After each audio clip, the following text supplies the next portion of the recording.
taxpayer dollars. Here's KSL News Radio's Alexandria Bonilla. Utah's Military Installation Development Authority, a taxpayer-funded agency, will help pay for a $35 million lodge at Sundance. More than 60 rooms will comply with ADA regulations, and the owners will create a veteran program. The agency says that program includes free lodging to wounded veterans. This isn't the first ski resort the authority helped fund either. It's funding the Mayflower Resort near Park City. Alexandria Bonilla, KSL News Radio. Former President Donald Trump is vowing a big legal fight after the Colorado Supreme Court ruled he's ineligible to be on that state's ballot. It's expected to reach the U.S. Supreme Court, where it will most likely be overturned. Our top national story this hour from ABC News. President Biden is traveling to a critical political state today. President Biden travels to Milwaukee today to visit the city's Black Chamber of Commerce. There, he'll highlight his economic agenda and say it's helping drive a black small business boom. The White House says the U.S. is on track to have the 3 strongest years in history for new small business applications, and that black small business ownership is growing at the fastest pace in 30 years. The president's also expected to announce new federal investment for Milwaukee, funding that comes from his CHIPS and Science Act. Karen Travers, ABC News, traveling with the president. Your money at this moment, we're mixed on the markets. The Dow is down, but just 9. The S&P is up only 4, and the NASDAQ is up this hour by about 47 points. Coming up, we still have a small chance of showers. Matter of fact, the UDOT camera in Springville looks like those roads are wet there right now. We'll check the forecast next. KSL News Time, 9:02. Early mornings can be hard enough, just getting yourself going. We try to make it a little easier with news and weather from comfortable, trusted anchors and reporters. Join us on Utah's Morning News between 5 and 9 on KSL News Radio. And now a message from Puffs Plus Lotion Tissues. Ordinary tissues can leave you with a red nose, so choose Puffs Plus Lotion for all of your blows. Puffs have lotion to soothe sensitive skin so you can wipe without wincing.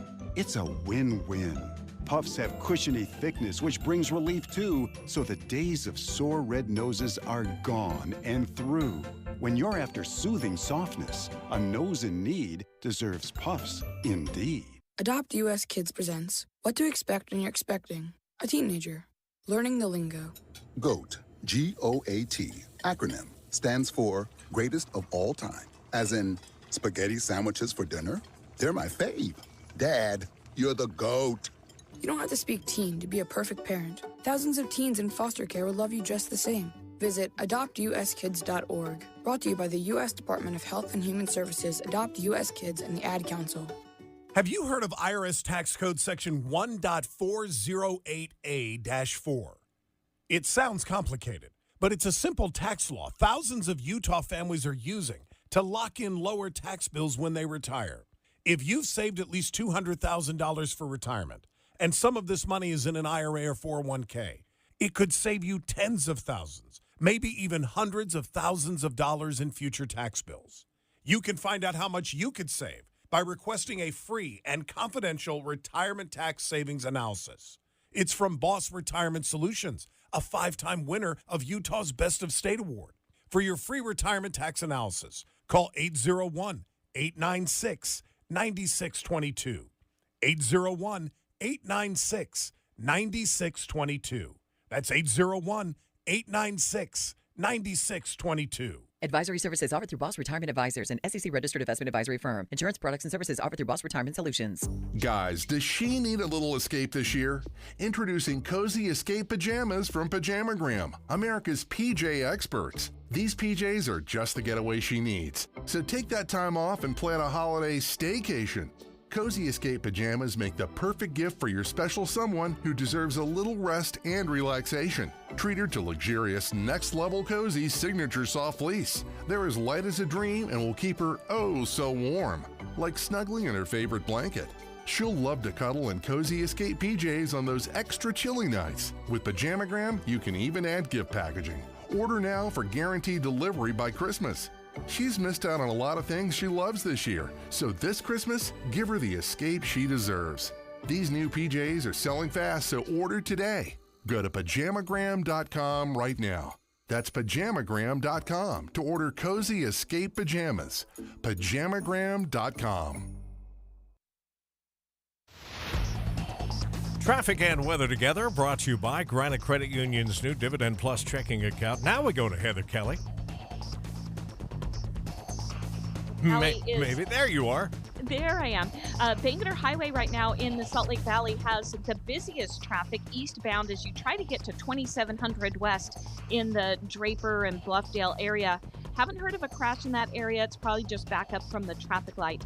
I-15 has most of your traffic, though, and it's at freeway speeds throughout Utah, Salt Lake, Davis, and Weber counties in both directions. Wasatch Front businesses and property managers, don't wait for bad weather. Schedule professional snow service with GoPave Utah.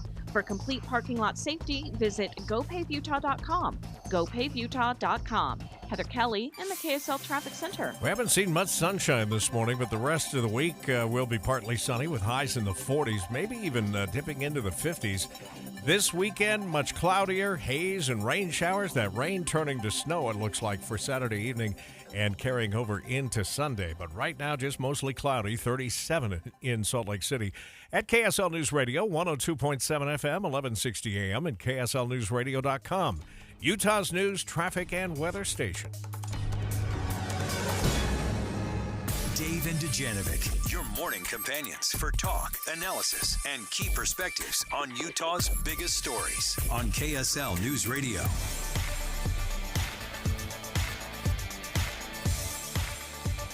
And welcome to another edition of Dave and Dujanovic. However, you have Greg and Mara here today. Mara, it's good to be with you again. Mara Carabello, who has been my... Nice to be here. Yeah, we're usually in the night shift on KSL at night. That's right. We've done that for a couple of years, but it's fun to stand in here, although live radio is a little different than the night show that we do. So, and we've got a lot to cover. I mean, last night, it was sort of close to the end of the day, Mara. We're reading that the Colorado Supreme Court had banned Donald Trump from their ballot to stand for a real election as president in 2024. It's the result of a major lawsuit there that has some pretty big ramifications nationwide. Historic, right? Right, and there have been similar lawsuits in other states. We know that I think New Hampshire had one. I think Minnesota had one. I doubt we'll have anything like that here in Utah. But for the time being, and although the order has been stayed by the Colorado Supreme Court so that appeals can take place, he is removed from the ballot. So to help us break that down, we are honored to have Robert Kiter, Wallace Stegner Professor of Law at the University of Utah, to talk to us about the constitutional ramifications of this. Bob, thank you for joining us this morning. My pleasure. Thank you. So for our listeners' benefit, if you don't mind, tell us how the 14th Amendment, and especially Section 3 of that, even applies in a situation like this.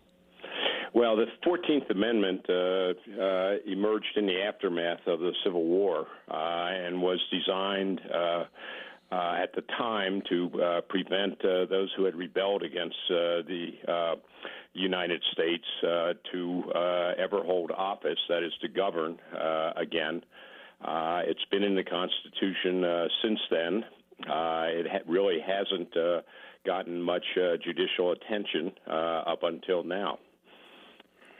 So, how is the Supreme Court, in your opinion, going to respond to this? I mean, I know the answer is no one ever knows, but but they clearly the Colorado courts have given a little bit of time for some objections. What are you watching for from a response from the U.S. Supreme Court? Well, I think the first question is going to be whether they agree to accept the case. President Trump has indicated that he intends to appeal the Colorado court decision. Whether to accept the case or not is discretionary with the Supreme Court. My guess would be that they will accept the case, primarily because of its overriding political importance, given the fact that President Trump, appears to be well in the lead to secure the Republican nomination for president. Also, the fact that the special counsel, Jack Smith, has a case also pending before the Supreme Court that we still don't know if the court's going to accept that or not, but it raises questions about presidential immunity. and is parallel to this case now, although they're entirely different constitutional issues. Bob, time is obviously of the essence here because the primaries and some of the caucuses and other things are beginning really shortly after the first of the year. And you may not know the answer to this, but does the case simply leapfrog the 10th Circuit, or will they have a chance to weigh in before it goes to the Supreme Court? As I understand the procedure in the federal courts, the door is open to request an expedited review from the U.S. Supreme Court, and that's what, again, President Trump has suggested he intends to do. And we do have the precedent of the United States versus Nixon case that goes back to the early mid-'70s, where the Supreme Court did take a case without intermediate appellate review to decide whether or not the tapes ought to be the president ought to be required to release tapes in that prosecution. I'm assuming that the court will take into account, I mean, one of the rationales for Colorado will become when they have to print their ballot, what the election process will require of the clerks and the elections officials in terms of official counts and printing. I'm assuming the courts have an awareness of how the election and when the election starts to roll out. I think that is true, and that will be one of the factors the court would take into as to whether or not to expedite, first to accept the case, and then secondly to expedite review. I hadn't really looked at the Colorado election process, but it seems to me there's potentially an after-the-fact remedy if the court is unable to decide the case prior to the election. And given the importance of the issues, I think the court reasonable time in deciding this case, along with the Jack Smith special counsel case regarding absolute presidential immunity.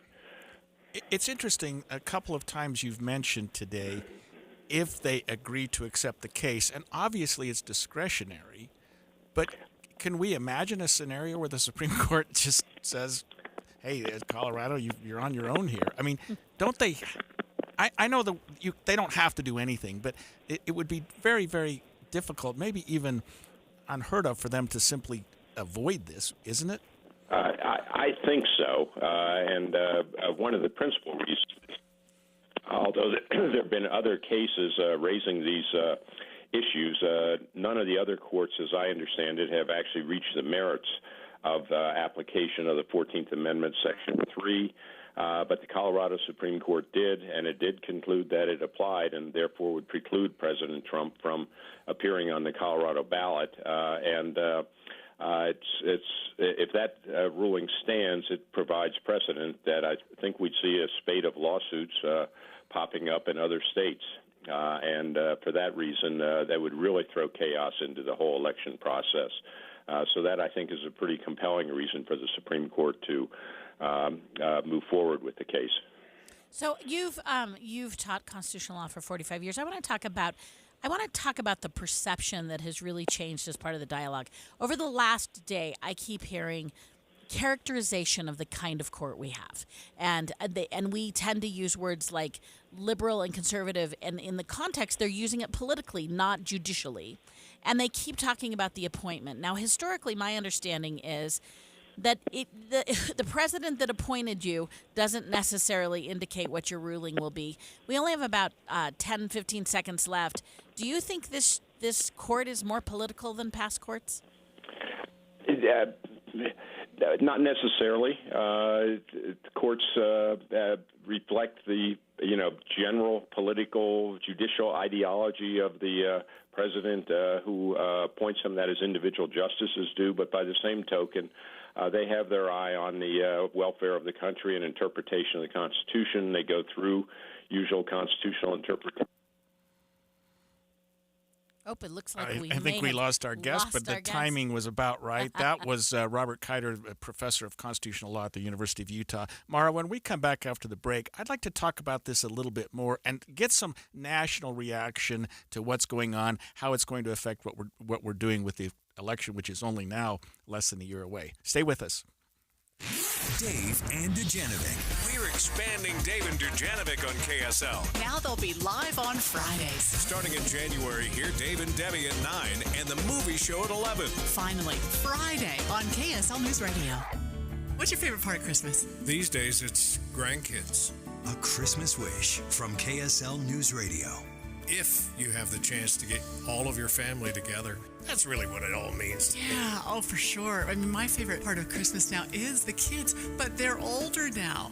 I hope I get to be a grandma someday. You'd be a great grandma someday. I would love it. Merry Christmas from Tim and Amanda and everyone at KSL News Radio. Held over due to popular demand. Friday, Saturday, Sunday. Save thousands on hot tubs and swim spas. It's a major manufacturer's liquidation of hundreds of in-stock spas. Mountain America Expo Center, Sandy. Hot tubs discounted 40 to 80% to the lowest possible price, starting at $29.99. Free professional delivery. Take possession tomorrow, next week, next month, or next season. The Hot Tub and Swim Spa Sale. Mountain America Expo Center, Sandy. Shop over a dozen models of swim spas from 11 feet to over 19 feet. Swim spas offer low-impact exercise, active family fun, unsurpassed relaxation, and installation in one day. The Hot Tub and Swim Spa Sale. Everything must go. Free parking, free admission. You can't afford to miss this. It's a major manufacturer's liquidation of hundreds of in-stock spas. Friday, noon to 8 p.m. Saturday, 10 a.m. to 8 p.m. Sunday, 10 a.m. to 6 p.m. The Hot Tub and Swim Spa Sale. Mountain America Expo Center, Sandy. Visit hottubandswimspasale.com. 15 years ago, we were adding on to our home, and so I convinced Sean we should update the kitchen. We did some research and we decided to go with 3-Day Kitchen and Bath. Their reputation was phenomenal. To design, do the construction and the finish work, what we wanted was what we got from start to finish. So fast forward 15 years, our family's changed. We've gotten bigger. There just wasn't the space in the kitchen anymore. People were banging into each other. We decided 3-Day Kitchen and Bath. Here's the problem. What are our solutions? Comparing working with 3-Day Kitchen and Bath 15 years ago, today, their ability to design what you want was the same. Everything has been what I want. The quality of 3-Day Kitchen and Bath, I think, is phenomenal. The countertops and the cabinets that they use are great. They were just good guys doing good work. For more about your new kitchen or bath, visit 3daykitchen.com. 3-Day Kitchen and Bath. Pelvic congestion syndrome, or pelvic venous congestion, is an important but often overlooked cause of chronic pelvic pain. It's estimated that up to 30% of patients with chronic pelvic pain may actually suffer from a symptomatic pelvic venous disorder. IVC, the leading interventional vascular and vein center in Utah for over 15 years, is here to help. Typical symptoms of pelvic venous congestion include dull achiness and heaviness in the pelvis, often made worse by prolonged standing. Well, it can often be successfully treated with a minimally invasive procedure called embolization. Pelvic venous embolization requires little or no downtime and is performed in an outpatient setting. Nearly 85% of women treated experience significant relief of their symptoms. If you suffer from the symptoms of pelvic venous congestion, let the experts at IVC help. Visit ivein.com for more or call 801-379-6700 today. As IVC has been saying for years, life starts when the pain stops. Okay, it's getting serious now. The big day is just around the corner, and NPS is the perfect place for this Christmas season. All through the season, they've been saving us money. After all, NPS, I like to think of it as standing for a nice place to save, and they have 4 locations. There's Layton, there's Orem, and the 2 stores right here in Salt Lake. I love going into NPS and not only saving money, but the adventure of seeing what they happen to have on sale. And remember, 30 to 70% savings each and every day, and when they have a sale, that savings is on top of the already discounted price. Like electronics, 50% off on top of the discounted price. Now, some exclusions do apply. Don't forget, too, they have fashion jewelry, 50% off. How about Pandora jewelry, 50% off? Obviously, it is the place to do your last-minute Christmas shopping, all 4 locations of NPS. With the 3 things you need to know this hour, I'm Tim Hughes. First, air quality is improving, but pollution still hanging around West Valley City, Logan, and the lower parts of Davis County. Second, Utah welcomed more than 35,000 new residents to the state in 2023. And third, the FBI has entered into the search for a missing 17-year-old girl from North Ogden. We're going to look for a high today of 49 degrees and starting to warm up out there now. It's 37 in Salt Lake. Back to Dave and Dujanovic on KSL News Radio. Dave and Dujanovic. Dave and Dujanovic. Welcome back to Dave and Dujanovic. This morning you have Mara Carabello and Greg Skordas. Greg, we're out in the daytime hours, and we have started with the hottest news of the day. I mean, really historic. Of the month. I mean, of the, really. Yeah. Right. I mean, maybe the year. This is so interesting. Yesterday, the Supreme Court for the state of Colorado ruled that Donald Trump was going to be ineligible for the ballot. In doing this, Greg, it was a lengthy decision. I mean, they didn't just, this was not a paragraph one and done. They took some effort. It was a close vote. If I recall, it was a 4-3 yes. decision. And so we wanted to keep going with this conversation because of the potential ramifications. Maybe let's start with a question we are hearing a lot this morning, and that is, how does the Supreme Court ruling in Colorado affect Utah elections? Yeah, and that's an interesting question, Mara, because often we see cases, especially since the Dobbs decision came down, for example, where the Supreme Court of the United States said, hey, decisions about certain things we're going to leave to the state. Right. In this case, the Colorado Supreme Court based its decision on the federal Constitution.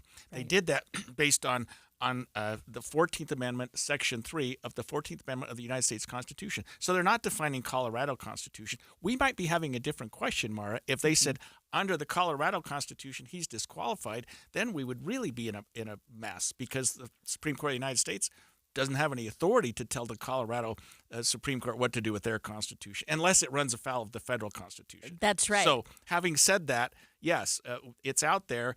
And people are saying, well, what does that have to do with Utah? Right now, probably nothing. Right, and it seems like the lieutenant governor posted on Instagram this morning a brief explanation of where they are at this moment. We don't have a challenge active, I should say. There might be some preparing it. But right now, what the lieutenant governor is telling us is that who is chosen to be on the primary, because this is in many ways a primary discussion. Right now it is, yes. Yes, and in Utah, the parties control the primary ballot, and the Republican Party in Utah has already declared that they will not be having a primary, that in fact they'll be having a caucus, which is more akin to an informal vote, and then so go the delegates of the state of Utah. So right now in Utah, it is not a question. But let's talk about the dangling question from the last segment, which is, will the Supreme Court take it up? Or as you asserted, I agree, how could they not? Well, it was interesting. Our last guest, and it was Bob Kiter from the University of Utah, said a couple of times, if the Supreme Court decides to take it up,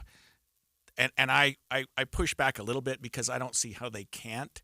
But I would say a couple of things, Mara, and as I'm thinking more about that, one, Colorado Republicans have already said exactly what you just talked about, which is, hey, maybe we just won't have a primary this year in Colorado. We'll go to the caucus system. Mm-hmm. If they do that, it's moot. Right. Doesn't I mean, it may fall into play sometime with the general election, but right now Colorado Republicans are saying we can get around this in a New York minute.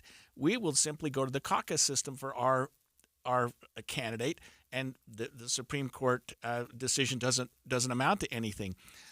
That being the case, you said a minute ago, you know, what are other states going to do? There are going to be 49 lawsuits filed in the next month. I mean, probably even here in Utah, and have every one of these Supreme Courts jump in and say, hey, you know, in Minnesota, he's not on the ballot. In Utah, he's going to be on the ballot. You know, and that's where the Supreme Court absolutely has to jump in, when we have different decisions from different states regarding the federal Constitution.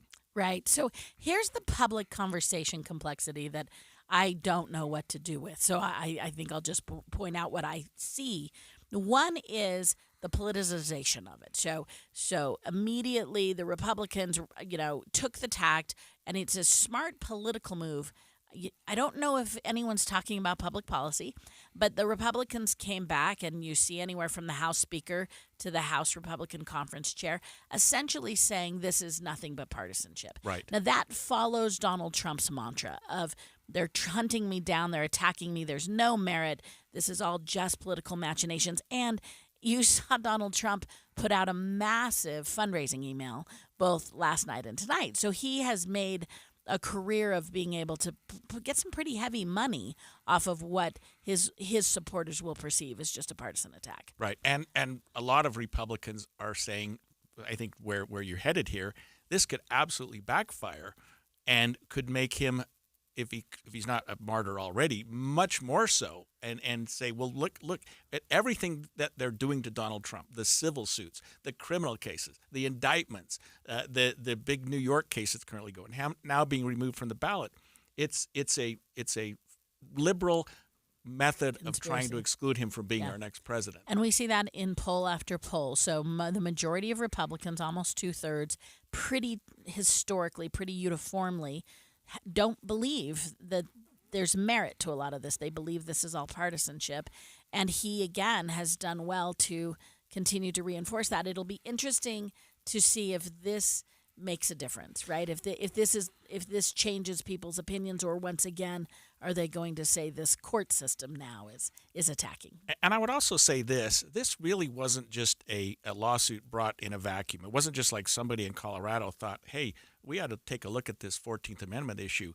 Some very noted intellectual scholars, including some from the right, jumped in early on, months ago, and said, you know what? Somebody ought to take a look at Section 3 of the 14th Amendment, which was, and I think our last guest described it a little bit, enacted after the Civil War, and was designed to prevent leaders from the Confederates from being public officials, because they were afraid that, and the exact language is something to the effect that if you've sworn to defend the Constitution and then you're involved in an insurrection, you are precluded from sitting for public office. And so, they're thinking at the time the Civil War is over, but do we really want these Confederate leaders running for president? And my guess is had a prominent Confederate leader run for president immediately after that, they would have used. Right. They would have said, that's exactly what this is for. Some people now are going, well, hey, it was never meant to disqualify the president. Mm-hmm. And that was one of the linchpins of the lower court decision in Colorado, because the lower court said, of course he engaged in insurrection. Of course there was an insurrection. And he was part of it. And the 14th Amendment actually absolutely precludes people from running for office. But it doesn't preclude the president, or it would have been spelled out in the 14th Amendment. So I'm glad you brought that back, because one of the things I wanted to observe today is this is a really good time for us to take away the names of the politicians we're talking about. Right. Because we are deeply exploring our Constitution in a way that we don't often do for a general public. I know you as attorneys explore the Constitution, and we're also perhaps making precedent. I mean, a lot of the assertions don't have a long canon of legal precedent to look at. But I think I'm going to try and not put a person's name in it, and rather just say, if the Constitution for many of us is the guiding star of our democracy, this is a really good chance to understand and develop our knowledge about the Constitution. Absolutely. And as I think back on my career as a lawyer and going back to law school and studying constitutional law, future law students who study constitutional law are going to be taught this very case. This is going to be part of the textbook, whatever the Supreme Court does, wherever it goes. I mean, how can you not? This is like Brown versus Board of Education or Miranda versus Arizona. This is one of those cases that is going to be taught when the Supreme Court jumps in, which they absolutely have to do in constitutional law classes down the road for the exact reason you're talking about. This is coming out of the weeds. I mean, we've never had to address anything like this before. And just because there's not precedence, that's not necessarily mean that you can't make a ruling. Absolutely not. And it's the kind of thing where this is going to be our precedent. This is where we're going with this. Right, as you suggest, this is what will be taught. Right. Who would have thought after the Civil War we'd be talking about this? Well, this is certainly not the last we're going to talk about this. There's so many roads to deep dive on. It's such an interesting case. Next segment, though, we want to bring your attention to an ongoing story. The police are searching for a missing teenager from North Ogden. More on that next, so stay tuned. 9:30 at KSL News Radio. I'm Tim Hughes with a look at our top stories for this half hour. We have another fatal auto pedestrian crash to report, this time involving a woman in Davis County. Here's KSL News Radio's Eric Cabrera. Utah Highway Patrol said the crash happened on southbound US 89 between South Weber Drive and I-84 in South Weber. Sergeant Cameron Roden confirmed a woman was hit and killed in the accident. Roden also reported a secondary crash in the area. No other details have been released. Sadly, this is one of many auto pedestrian-related deaths Utah has seen this year. Eric Cabrera, KSL News Radio. The FBI is now involved in the search for that 17-year-old Cayenne Elisa Beard. She left her home in North Ogden on the night of the 11th, but she was last seen in Salt Lake City on the 12th. Her mom, Eva Weber, says the lack of answers in the case has been agonizing. You don't want to get out of bed in the morning because it's a day of just waiting. But you can't sleep at night because you just run it through your mind. They hope the federal resources will lead to more clues. Now our top national story this hour from ABC News. The nation's second tallest building might one day stand in Oklahoma City. Here's ABC's Jim Ryan. The crown jewel of Scott Madison's proposed mixed-use development south of the Oklahoma State Capitol would be a 134-story luxury apartment tower, second in height only to One World Trade Center in New York. Why? Creating some place where people can work and live and play, and it's going to be exciting and pull people into that marketplace. Local real estate agent Barry Whittington says the luxury aspect may be a problem. That's going to put a lot of people that work downtown Oklahoma City that need entry-level homes out of the market. The plans are still on the drawing board. Madison says he can still change them. Jim Ryan, ABC News. Your money at this moment, everything back in the green here. The Dow is up 17 now. The S&P is up, but less than 2 points, and the NASDAQ still making gains of 33 as we speak. Coming up, skies will continue to be partly cloudy today, but boy, it's going to warm up. We'll be knocking on the door of 50. We'll check the forecast next. KSL News Time, 9:32. Start your days with knowledgeable, friendly voices telling you about the latest news and weather out there. Hi, this is Tim Hughes and Amanda Dixon. In the business of waking you up each morning from 5 to 9. On KSL News Radio. At Intermountain Primary Children's Hospital, we made a bold promise to build the nation's model health system for children. Join us in realizing our vision for the future of pediatric care. So together, we can expand primary children's impact and ensure every child has access to the right care at the right place at the right time. For a century, Primary Children's has kept the child first and always. Help us continue to do so for the next 100 years. To get involved, visit primarypromise.org. A holiday message from Jackson Hewitt. 'Twas the yikes before Christmas when all through the house not a creature was stirring, except Larry.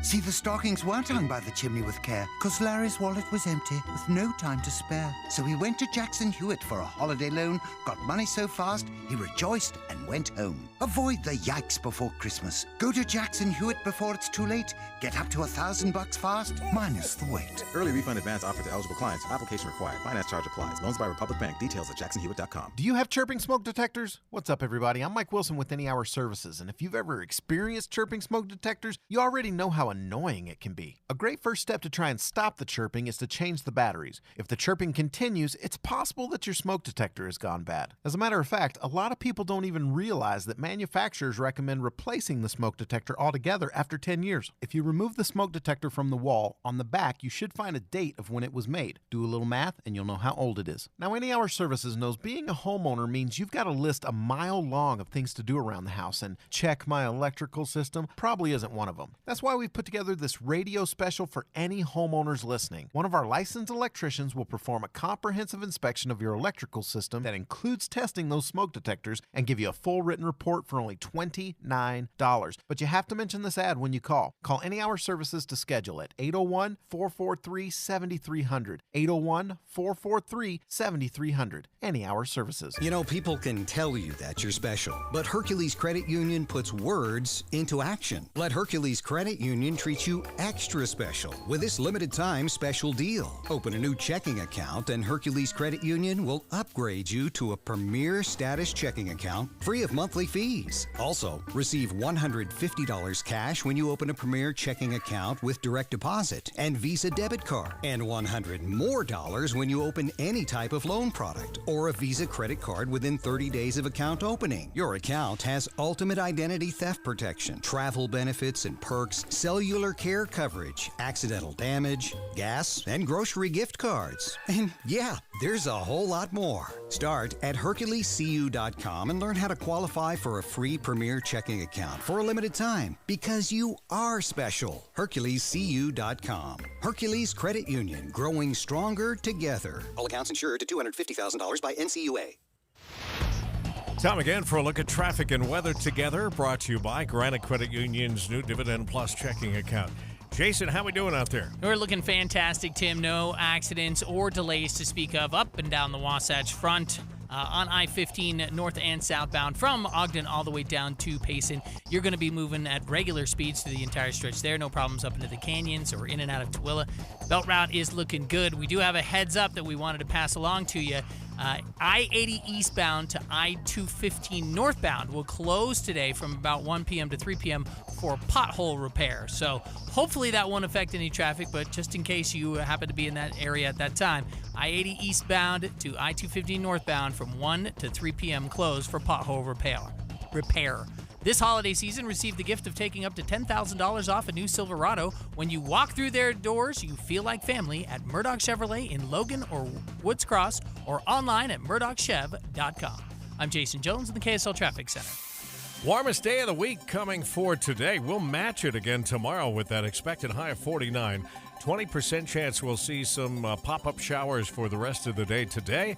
All of this warm air leading up to another storm that's coming our way, with a 70% chance of what will start as rain and then turn to snow Saturday night and into Sunday.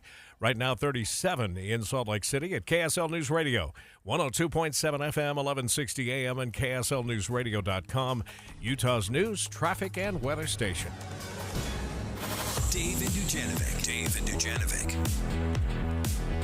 And welcome back to Dave and Dujanovic. Instead of Dave and Dujanovic, we have Mara and Greg. And Mara, this is a kind of a story you just don't want to have to hear in the days leading up to Christmas. Especially as a parent, right? Especially as a parent. And a family in North Ogden is asking the community for help finding their 17-year-old daughter, Cayenne Elisa Beard. Her parents, Mike and Eva Weber, say that she's been missing since Monday, December 11th. I mean, we're talking 9 days she's been gone. She left sometime about 9 p.m. I mean, a day or 2 or 3 goes by. The parents get more worried.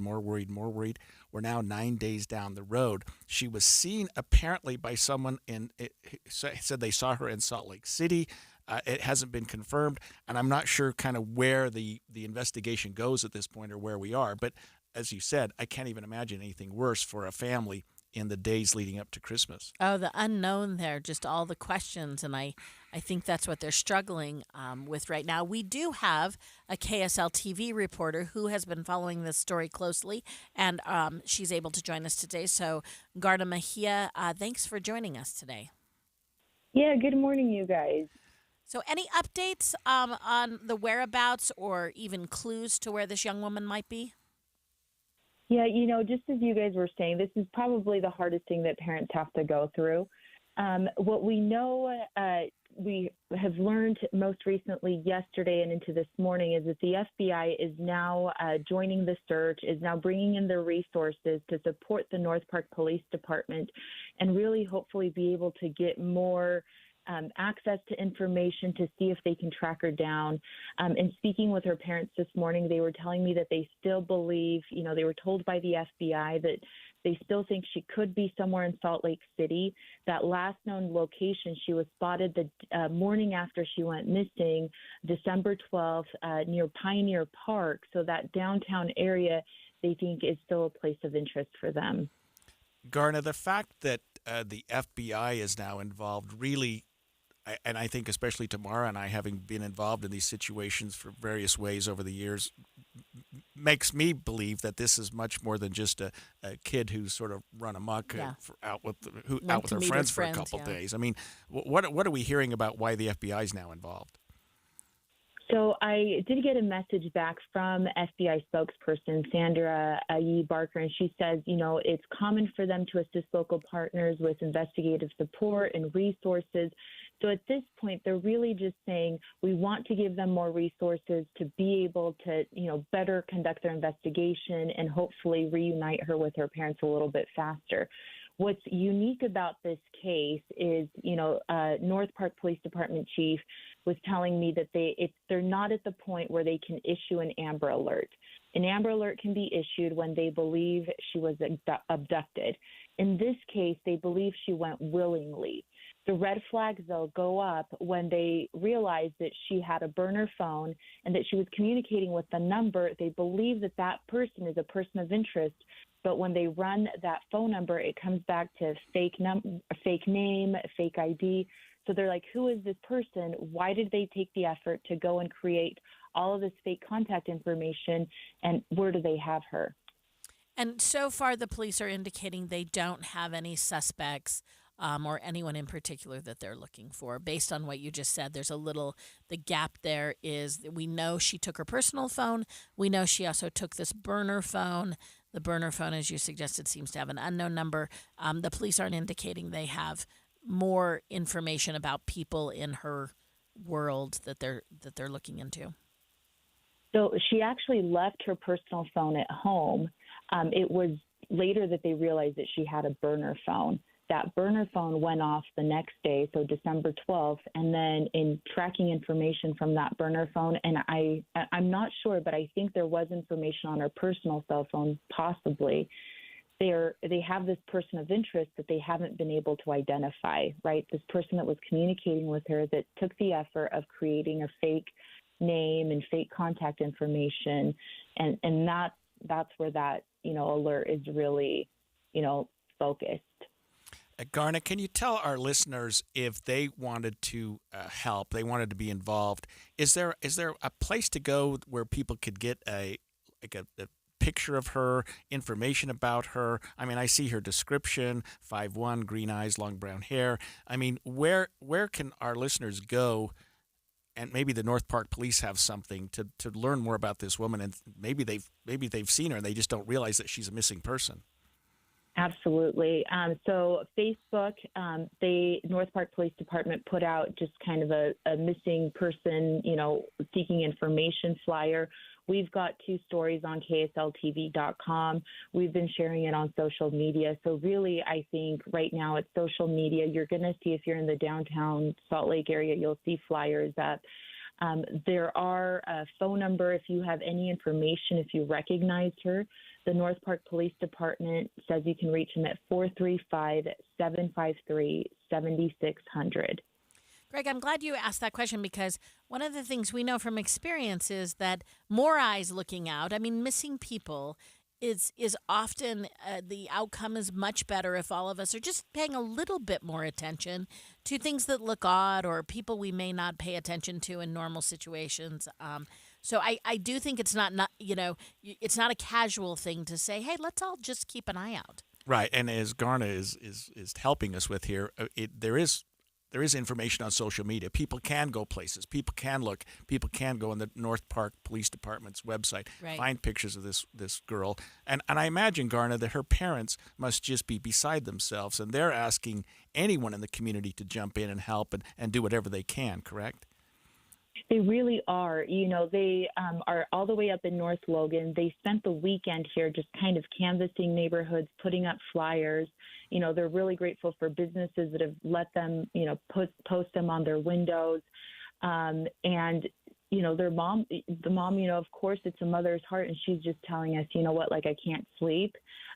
During the day, I'm just hopeful that during the interview with her, just to give you an idea, her phone rang and she just jumped up and went straight to the phone and then was like, I'm sorry I did that. We're like, hey, you have to do what you have to do. And any one of those calls could be their daughter. So they just want to know that she's okay and that she's missed. Another thing of concern that the public should be aware of is that she is without medication. She has bipolar disorder. So that could affect her emotional well-being. That could just kind of put her in a more vulnerable position. So really, really wanting to get the word out that, they need the community's help and looking for her. That was Garna Mejia joining us this morning. And Garna, by the way, welcome back to the family. We missed you for the last couple of years, and it was nice to see your face on TV the other night. Thank you guys so much. When we come back after the break, Mara, a lawsuit has been brought, as you might expect, against the state of Utah for its recent social media internet regulation law. We're going to break that down after the break. Dave and Dujanovic. Treat yourself to the depth and analysis on Inside Sources. Floyd Matheson goes beyond the headlines of the biggest stories. Listen to Inside Sources from 1 to 3 on KSL News Radio. Hello, car donation hotline. Hi, I'd like to donate a car to the Utah Kidney Foundation. Are you in Utah? Awesome. Let's get some info and we'll send you a tow truck. But I want my car donation to benefit my neighbor in Farmington who needs a transplant. Are you in Utah? That's a gnaw. I'm in SoCal, but you're still donating to charity. What charity? Does it matter? Yes, I want my donation to stay in Utah. Righteous dude. You need to call tow cars in Utah. Locals only, am I right? Oh, yeah. I remember tow cars with a K like kidney. It's on a billboard somewhere. TOWKARS.org. That's it. Towcars.org. If you'd like your vehicle donation to help Utah kidney patients in the Beehive State, please use the web address on their billboard, towcars.org, to donate your old car or truck. That's TOWK like kidney, ARS. Towcars.org. In 400 AD, a forgotten time in ancient America, warrior prophet Moroni must preserve the history of his fallen nation while being hunted by a ruthless tyrant. Where is the brave general now? From Freestyle Releasing and Great Scott Entertainment comes the memory of my God, The Oath. My faith and my freedom, my wife and my son. The Oath, now playing in theaters. Rated PG-13. May be inappropriate for children under 13. More information is available at oathmovie.com. Advertising used to be simple. Your options were radio, TV, newspaper, and let's not forget the yellow pages. Now it seems like a tidal wave of options. Podcast, cable TV, streaming, OTT, CTV, audio networks, smart speakers. On top of that, you need digital marketing for your website along with SEM, SEO, display, video, YouTube, email, and all the social media platforms. Look, you're the expert in your business. Wouldn't it be nice to have an expert to market you? We are Bonneville Salt Lake, the local marketing and media company you know and trust. We reach customers across all digital and social platforms and have the reach of traditional advertising available as well. We find your customer anytime, any place, anywhere on any device here in Utah or anywhere in the world. We work to optimize your results with our in-house local team of experts, providing you with qualified leads, not just impressions. Contact Todd Larson at KSL for a free consultation, including a complete digital audit with no obligation or cost to you. Email tlarson@ksl.com. That's tlarson@ksl.com. Introducing Yes Heating, Air Conditioning, Plumbing, and Electric. We're bringing all of Utah's favorite HVAC, plumbing, and electrical brands under one roof. Whether it's a small clog or a larger mainline sewer drain issue, the experienced technicians at Yes are ready to solve all of your drain problems. Take advantage of our 83 or It's Free mainline drain clearing special. Feel secure knowing the trusted professionals at Yes guarantee that if we can't clear it, you don't pay for it. Visit theyesmancan.com for details, terms, and conditions. Jeff Kaplan. I'm originally from New Jersey. It's a little different than Utah. Oh, okay. It's a lot different than Utah. You understand what I'm saying here? I first came here on a date. I had an employee who lived in Utah, and I said, that girl, I think I'm going to meet her, and it's tax deductible. I never left. I've never left. I've been here for going on 15 years now, and we've been married for 12. I've been around the block in the radio business. I've worked for a lot of major companies. There are none with the commitment to the community that I found at KSL. There are none with the camaraderie of the staff that I found at KSL. And there are none with the commitment of management and the company to the safety, the health, the welfare of their staff. And I just love this place. Ride Home with Jeff Kaplan, weekdays 3 to 7 on KSL News Radio. With the three things you need to know this hour, I'm Tim Hughes. First, Utah is expected to get $15 million of the $700 million that Google will be paying out to customers for unnecessary fees and transactions. Second, a woman in Davis County is dead after another fatal auto pedestrian accident overnight. And third, Utah's air quality is slowly improving, but pollution still lingers in some cities. We're going to shoot for a high today of 49 degrees. Lots of clouds hanging around, however, and right now it's 37. Let's get you back to David Dujanovic on KSL News Radio. Dave and Dujanovic. Welcome back to Dave and Dujanovic. Today you have Mara Carabello and Greg Skordas, and we are happy to be here. You know, Utah is kind of on the forefront of the nation having this conversation about social media and kids and the harm and the access. And boy, Greg, this gets really complicated. I love it as an intellectual conversation because it's a little half a dozen and six for me. Right. I can argue both sides of this. We're going to hone in very specifically about a lawsuit that has just been placed to challenge the law in Utah. There's a tech industry group called NetChoice, and they filed a lawsuit in the U.S. District Court for the District of Utah on Monday of this week, challenging what is called the Utah Social Media Regulation Act. Now, the relevance of this is this act was passed last year, but it goes into effect March 1st. Right. So we're right at the, we're headed into the line in which Utah would be among the first states, I think. And that's why there's no surprise that the lawsuit was filed when it was. It's filed in federal court because it's challenging the Utah Social Media Regulation Act as an infringement on the First Amendment's right to information and the right to the freedom of expression and allowing kids to get the information they want, and the 14th Amendment right to due process, saying, wait a minute, we didn't jump through the appropriate hoops here. Now, we all know, Mara, that social media is causing a lot of problems with our young people. Right. In the way that we sort of looked at maybe 50 years ago with cigarettes and things like that. And so the Utah legislature enacted this law saying, wait a minute, maybe parents should have more control. Maybe kids should be banned further from accessing the internet. And so they created this law set to go into effect March 1st, 2024. The lawsuit brought by this NetChoice, which is the parent company for several social media outlets, is saying, wait a minute. And what they're asking for specifically is what we call injunctive relief. In other words, Utah District Court, federal court, stay the imposition of this law. Don't let this law go into effect until we can vet the issues and decide whether or not this passes constitutional muster, whether it really is an infringement on our First Amendment. Right, and that's the question, where the line is. So we all agree on the goal. I'm going to paraphrase what the Attorney General said. He said, protecting young people from negative and harmful effects of social media was the intent of this bill. So this is where it gets tricky, Greg. No one disagrees with that. Right. But the devil's in the details here. So if you were advocating for it, you would say things like, well, this just allows parents or guardians to have access to their children's accounts, and it would create a curfew of proposed 10:30 to 6:30 a.m., and it would prohibit companies from collecting children's data. And you're like, well, those are seemingly good things, right?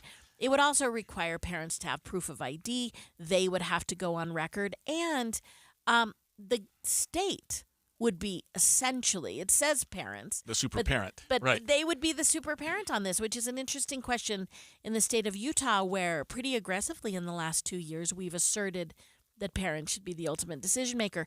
This appears that way, but in reality, it would be the state jumping in who would be regulating what I could do. I don't have this is sort of relevant to me. I had a senior in high school last year, so we have a kid who had been grappling, and we were talking off the air. This is a new issue. I mean, this came really during COVID.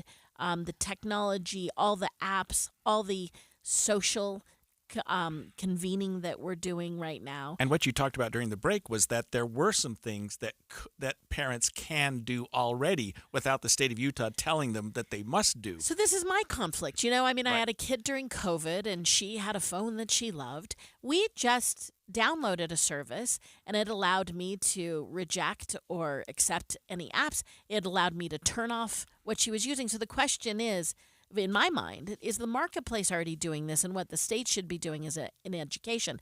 We're comparing this. I mean, I also think causation versus correlation. Right. Absolutely, social media is hurting, but is it the cause?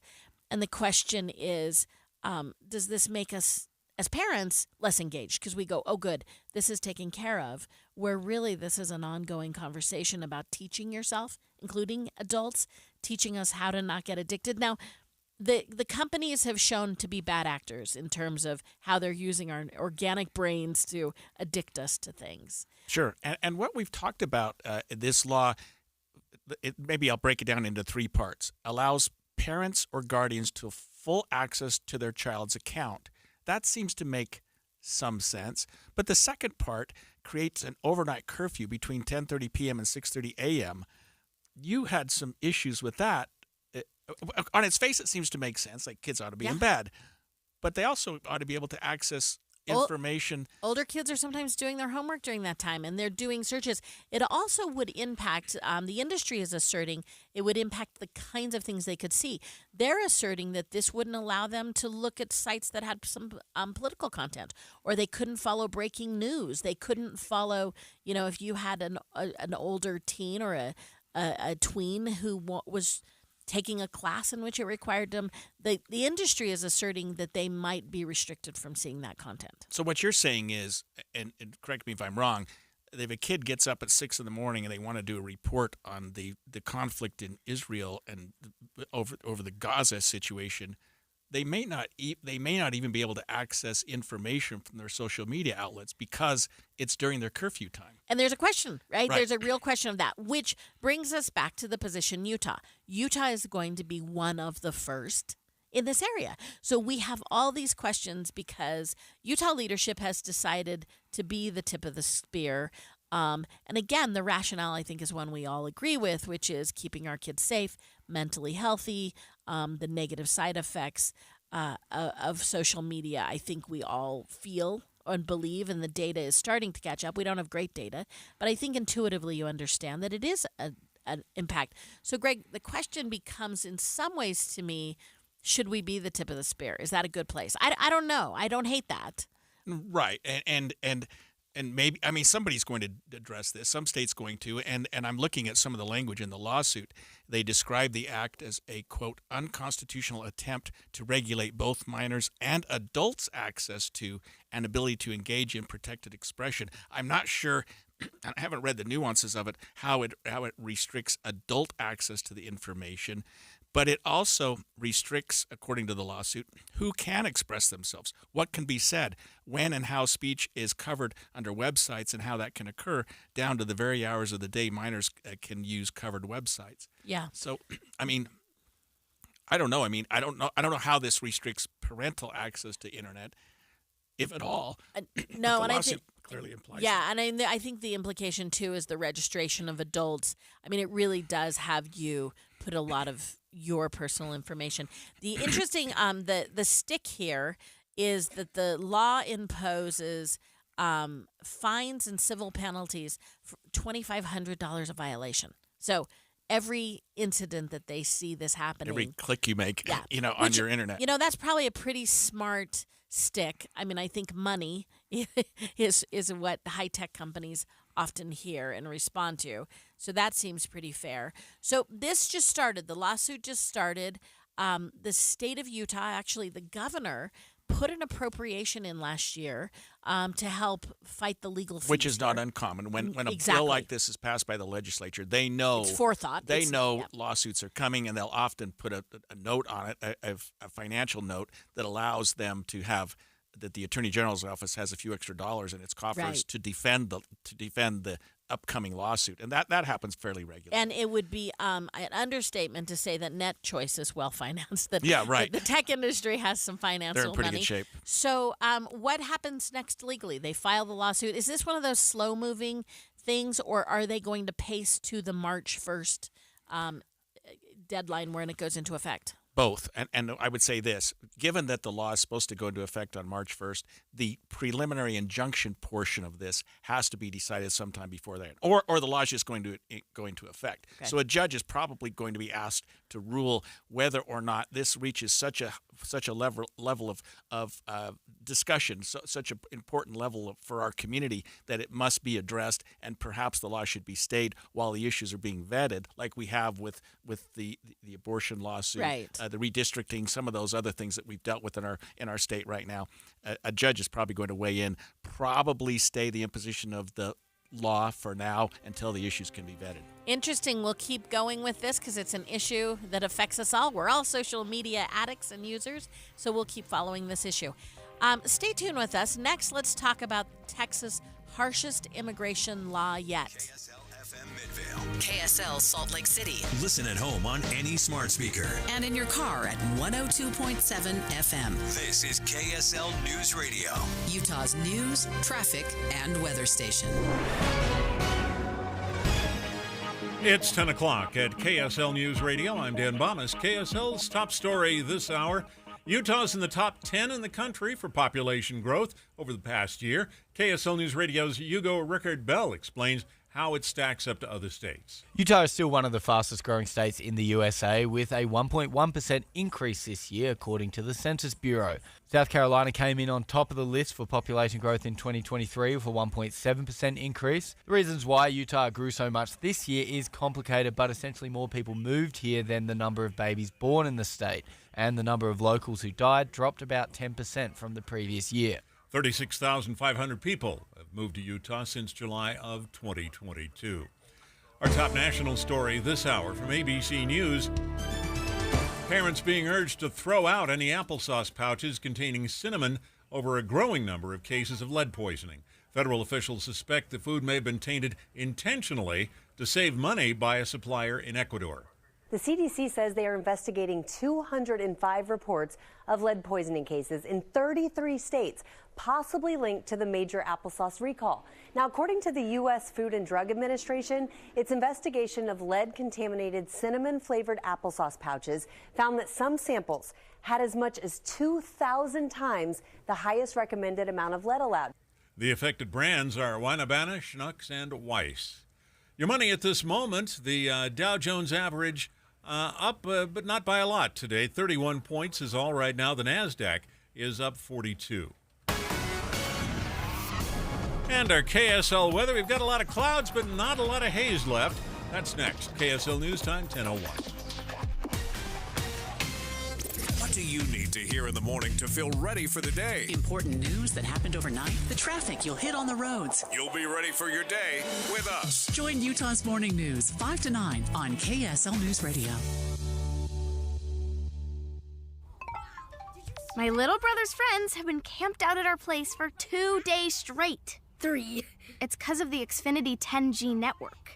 Internet that can handle a house full of screens at once, with basically no interruptions. And it's only getting faster. When I was their age, internet like this was a pipe dream. You sound like my grandpa. Please go home. The next generation 10G network only from Xfinity. The future starts now.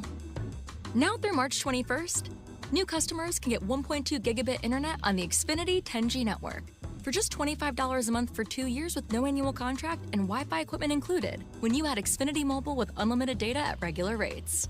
Go to Xfinity.com/10G, call 1-800-XFINITY, or visit a store today. Requires paperless plan and auto-pay with stored bank account. Restrictions apply. Taxes and fees extra. Xfinity Mobile requires Xfinity Internet.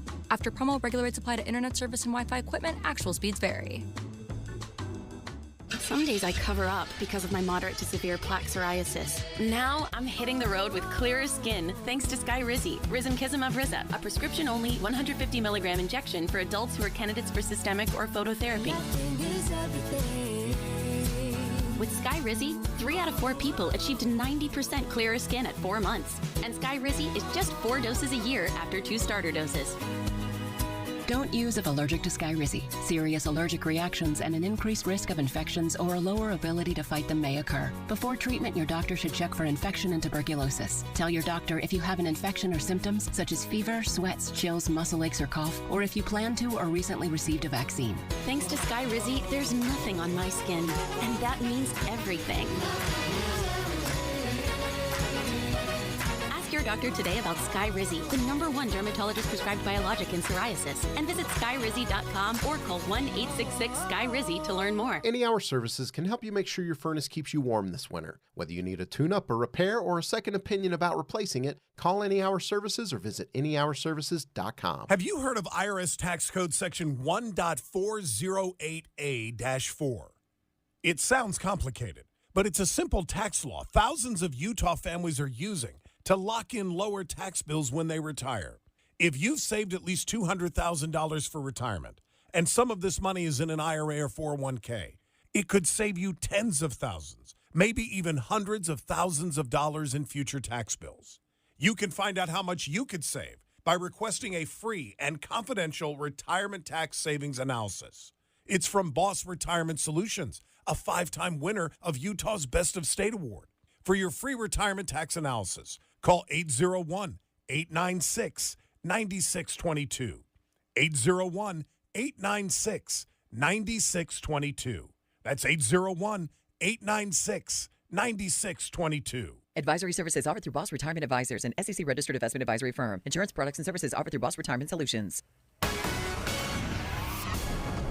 And our traffic and weather right now brought to you by Granite Credit Union's new Dividend Plus checking account. Well, things are looking pretty fantastic out there on the roads right now. No problems north or southbound on I-15. You're going to roll smoothly all the way through Utah County, Salt Lake County, and up into Weber and Davis counties. If you're looking for any trouble on the major feeders, you're not going to find that either. Looking good on the belt route in and out of Tooele and up into your canyons. Transform your outdated kitchen with half-price granite. Granite, quartz, marble, and quartzite starting at $25 per square foot installed. Visit halfpricedgranite.com. Affordable luxury. I'm Jason Jones in the KSL Traffic Center. KSL weather, we'll see less haze today, except in the lowest levels of Salt Lake Valley. Highs will reach into the upper 40s. Rain is likely on Saturday. That should get rid of the rest of the bad air. And right now, we're at 37 degrees. It's mostly cloudy. I'm Dan Bomas, KSL News Radio, 102.7 FM, 1160 AM, and KSLNewsRadio.com, Utah's news, traffic, and weather station. Dave and Dujanovic, your morning companions for talk, analysis, and key perspectives on Utah's biggest stories on KSL News Radio. Welcome back to Dave and Dujanovic, sitting alongside Mara Carabello. I am Greg Skordish, your morning's host, and we finished the first hour with a lot of controversy and lawsuits, and we're going to jump right into the second hour with another controversial case that has created a lawsuit. And we're going to move south and east to the state of Texas, which has passed, Mara, recently the most restrictive immigration enforcement law in the country. And it goes so far as to allow local police officers to arrest immigrants suspected of crossing the border illegally. That's now, right. We've historically felt that our borders are protected and regulated and overseen by the federal government. In this case, I think the state of Texas, like the last segment we talked about, the state of Utah is looking at social media and going, hey, wait a minute, we need to do something about this. Mm-hmm. The state of Texas looked at the flood of immigrants coming through their border and saying, the feds aren't doing what they were supposed to do. Maybe we should take matters into our own hands. They passed, they're calling it Senate Bill 4, and which allows local law enforcement, like I said, to arrest people who are suspected of crossing their borders illegally. And as you might expect, a lawsuit has been filed by the American Civil Liberties Union against the state of Texas saying, wait a minute, you're violating federal law because the federal government has sole authority over immigration enforcement. That's right, and there's a long history. I mean, this is an embattled issue. Texas is unique because it does have a large border. Right. I mean, it is, there's those Texas border states. They are on the front lines and they know this issue well. I think most of us agree that the states are frustrated with the federal government. There's a variation on the theme where we say the Biden administration has done little to nothing. They've had several botches on immigration. And alongside of that, Congress is doing nothing. I mean, really, it should be Congress who's taking the step. They're doing nothing. And so in their doing nothing, they turned it over to Biden, and he does not seem to be highly successful. That doesn't mean it is the right of the states. I mean, yeah, exactly. I get the frustration. There is one case that is relevant to this. Arizona in 2012 passed a law that said immigrants have to carry papers, and if they don't, they could be arrested. The crux that overlaps there is local police could walk up to somebody, identify them by looking at them and making assumptions about who they are, stop and ask them for documentation, and if they don't have it, they could arrest them. So it's this trigger specifically of being able to have a local cop walk up to you and potentially arrest you for a document status. It would criminalize essentially not having paperwork done. Right, and you're exactly right. 2010, Arizona lawmakers passed Senate Bill 1070, which made it a state crime for immigrants not to carry their immigration papers and required their local police to investigate that. The Supreme Court of the United States jumped in, and it is a similar issue, Mara. It is a similar issue, and it's going to be the precedent of that is going to be weighed very heavily. The Supreme Court of the United States in 2012 said local police don't have the authority to arrest someone based solely on their immigration status, and that responsibility falls to the federal government. Yeah. That seems to be fairly significant law. I mean, it's a separate issue. It's a little bit different issue. Yeah. But it's pretty direct, right? As direct as you can get. So it brings up the issue of, well, then why is Governor Abbott doing this? I mean, it looks on face that it's not going to have much legal runway. That is pretty quickly going to run into some major legal blocks because it's a little asked and answered. Why does he do this? I think it's because it's the politics around Republican government, particularly, but in the state of Texas, they do have a problem. We have border crossings right now, again, back to the feds, that they're not doing a great job about this. I do think it bears pointing out that statistically, so this is sort of empirical evidence, we do know the black and brown people are disproportionately hurt by this, by this bias of looking at someone and judging with their immigration status. So we do know who this is going to hurt in America and how it will impact. And it may also be, Mara, a shot at the administration and Congress, for that matter, saying you're just not doing anything about it. And we know when we're talking about budget shortfalls and whether or not we increase the federal spending, that Congress has been really stagnant lately. And they are being told, you need to address 2 or 3 issues specifically, and we keep hearing about them.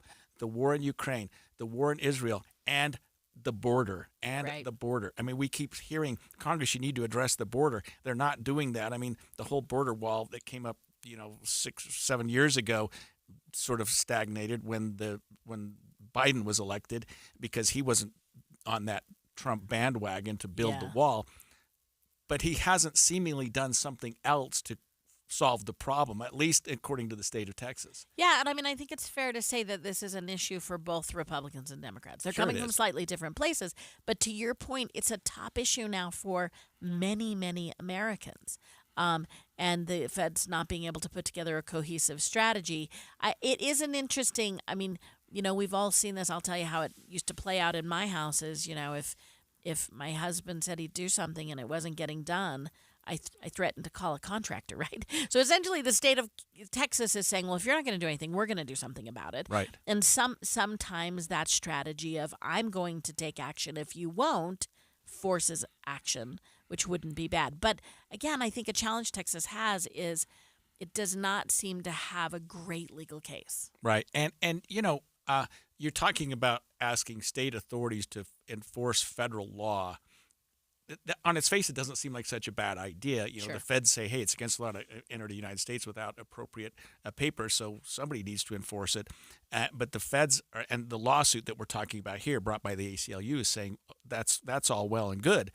But federal authorities are the law enforcement for federal laws, not state authorities. And especially, this is not just enforcing the law. It's allowing local law enforcement to arrest people just based on the fact that they believe that there's probable cause to believe that they've entered the country illegally. Yeah, so here's the weight that they're talking about. The police who suspect a person, you do not have to have done something wrong. You can be living in Texas or walking down the street in Texas. If the police suspect that person had crossed the border illegally, they can arrest them and charge them with a Class B misdemeanor, which carries up to 6 months in jail. Repeated offenders could get a second-degree felony and 2 to 20 years. They're also looking at a $2,000 fine. Right. It reminds me of a great Cheech and Chong movie, Born in East L.A. I don't know if you ever saw that, and if you haven't, Yes. you got to go watch it. But it sort of painted a funny picture on what is obviously not a funny situation at all. And here's again going to be the backwards consequence. Greg, if we arrest these people and put them in jail, now we are paying Right. to house Their people. housing, right. Right? And we know the expense of a fully loaded police force and a fully loaded jail force. I mean, that's the most expensive way to stay in America. And so that's an interesting remedy. Again, it looks like a political ploy, but hey, if it breaks the logjam in Congress. Yeah, it gets them going. We'll see. When we come back after the break, homelessness is on the rise, and Salt Lake City is working on a solution to bring it down. Stay tuned. Dave and Dujanovic. 2 new reasons to drop in on KSL on Friday mornings. Starting in January, you'll hear Dave and Debbie Fridays at 9 And hear the movie show at lunch from 11 to 1. on KSL News Radio. On Christmas Eve, Build-A-Bear. I would not have thought in a million years that you were a Build-A-Bear kind of guy. A Christmas memory from KSL News Radio.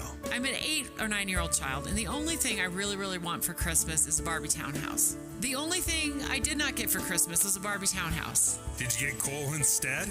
Be a better kid, you'll get the Barbie townhouse. No. Merry Christmas from Dave and Debbie and everyone at KSL News Radio. Would you drive 30 minutes for $2,000? You could save even more than that at Elite Carpal Tunnel. If you have numbness, tingling, or burning in your hands, don't let these symptoms hassle you for another day or night. I'm Dr. Travis Peterson, and I've got options for you. Healthcare is too expensive. On top of that, while we rightfully expect to know the price of anything we buy, we typically have to buy our healthcare without knowing the price until after the fact. Why do we put up with that? What if you could get expert care, save money, and be treated with uncommon personal attention? At Elite Carpal Tunnel, you can. Check out our Google reviews. As a bonus, all consultations are free through the end of this year to patients who reference #EliteKSL when scheduling. Call 801-997-5770, 801-997-5770, or go to EliteCarpalTunnel.com to schedule your free consultation now. Elite Carpal Tunnel. Worth the drive. When it comes to making plans, you are the best. What about those round trips that you plan in advance, which are perfect on your way there and perfect on your way back? Or those meetings with friends for which you make a group chat 3 months before so that nobody or anything is missing? Or your daughter's first birthday party. You planned it with such dedication that instead of the first, it felt like our 15s. The same way you plan each detail for those moments. Start planning to protect you and your loved ones from a natural disaster. Sign up for local weather and emergency alerts. Prepare an emergency kit. And make a family communications plan. Protecting your family is the best plan you can make. Get started at ready.gov/plan. Brought to you by FEMA and the Ad Council. Jeff Kaplan here for my good friends at Advanced Window Products. Jake Weber and Nate Orchard are spreading the holiday cheer with their biggest sale of the year. If the wind whistles through your windows, if you want a fresh new look for your #1 investment, your home, call Advanced Window Products and take advantage of this incredible end-of-year sale. Replace all of your windows and frames, and you get $2,500 off. But that's not all. You get a free premium glass upgrade. Insulate your home against the cold with double-pane windows and stylish frames, any style, any color, and they're built custom right here at their headquarters in Salt Lake City for 37 years. They build the windows, they install the windows, and they guarantee them for life. Plus, an additional $2,500 off and a free premium glass upgrade. You can save now, pay later, so take advantage. Call now, Advanced Window Products, 801-850-9100, 801-850-9100, or visit advancedwindowsusa.com. Every 2 seconds, someone in Utah needs blood. Help save a life with ARUP, the sole provider to University and Huntsman Cancer Hospitals. 2 locations and donor perks. Visit utahblood.org. I'm a big believer in investing into what the wealthiest people in the world invest into. But it's not easy to know exactly what that is, and it hasn't always been possible for regular folks like you and I. But that's changing. I'm Jeff Jr. with Trajan Wealth, and if you've done a good job acquiring some assets, now is the time to consider private equity. Private equity is ownership of private companies that aren't traded on the stock market and in most cases are very exclusive. Examples could include ownership of apartments or nursing homes, dental practices, solar farms, you name it. Why do so many billionaires invest into private equity? Because of historically low correlation to the stock market and historically higher returns. If you have a goal with your portfolio but aren't there yet, call Trajan Wealth today. Call 801-899-7600. That's 801-899-7600. Advisory services offered through Trajan Wealth, LLC, an SEC-registered investment advisor. May require accreditation.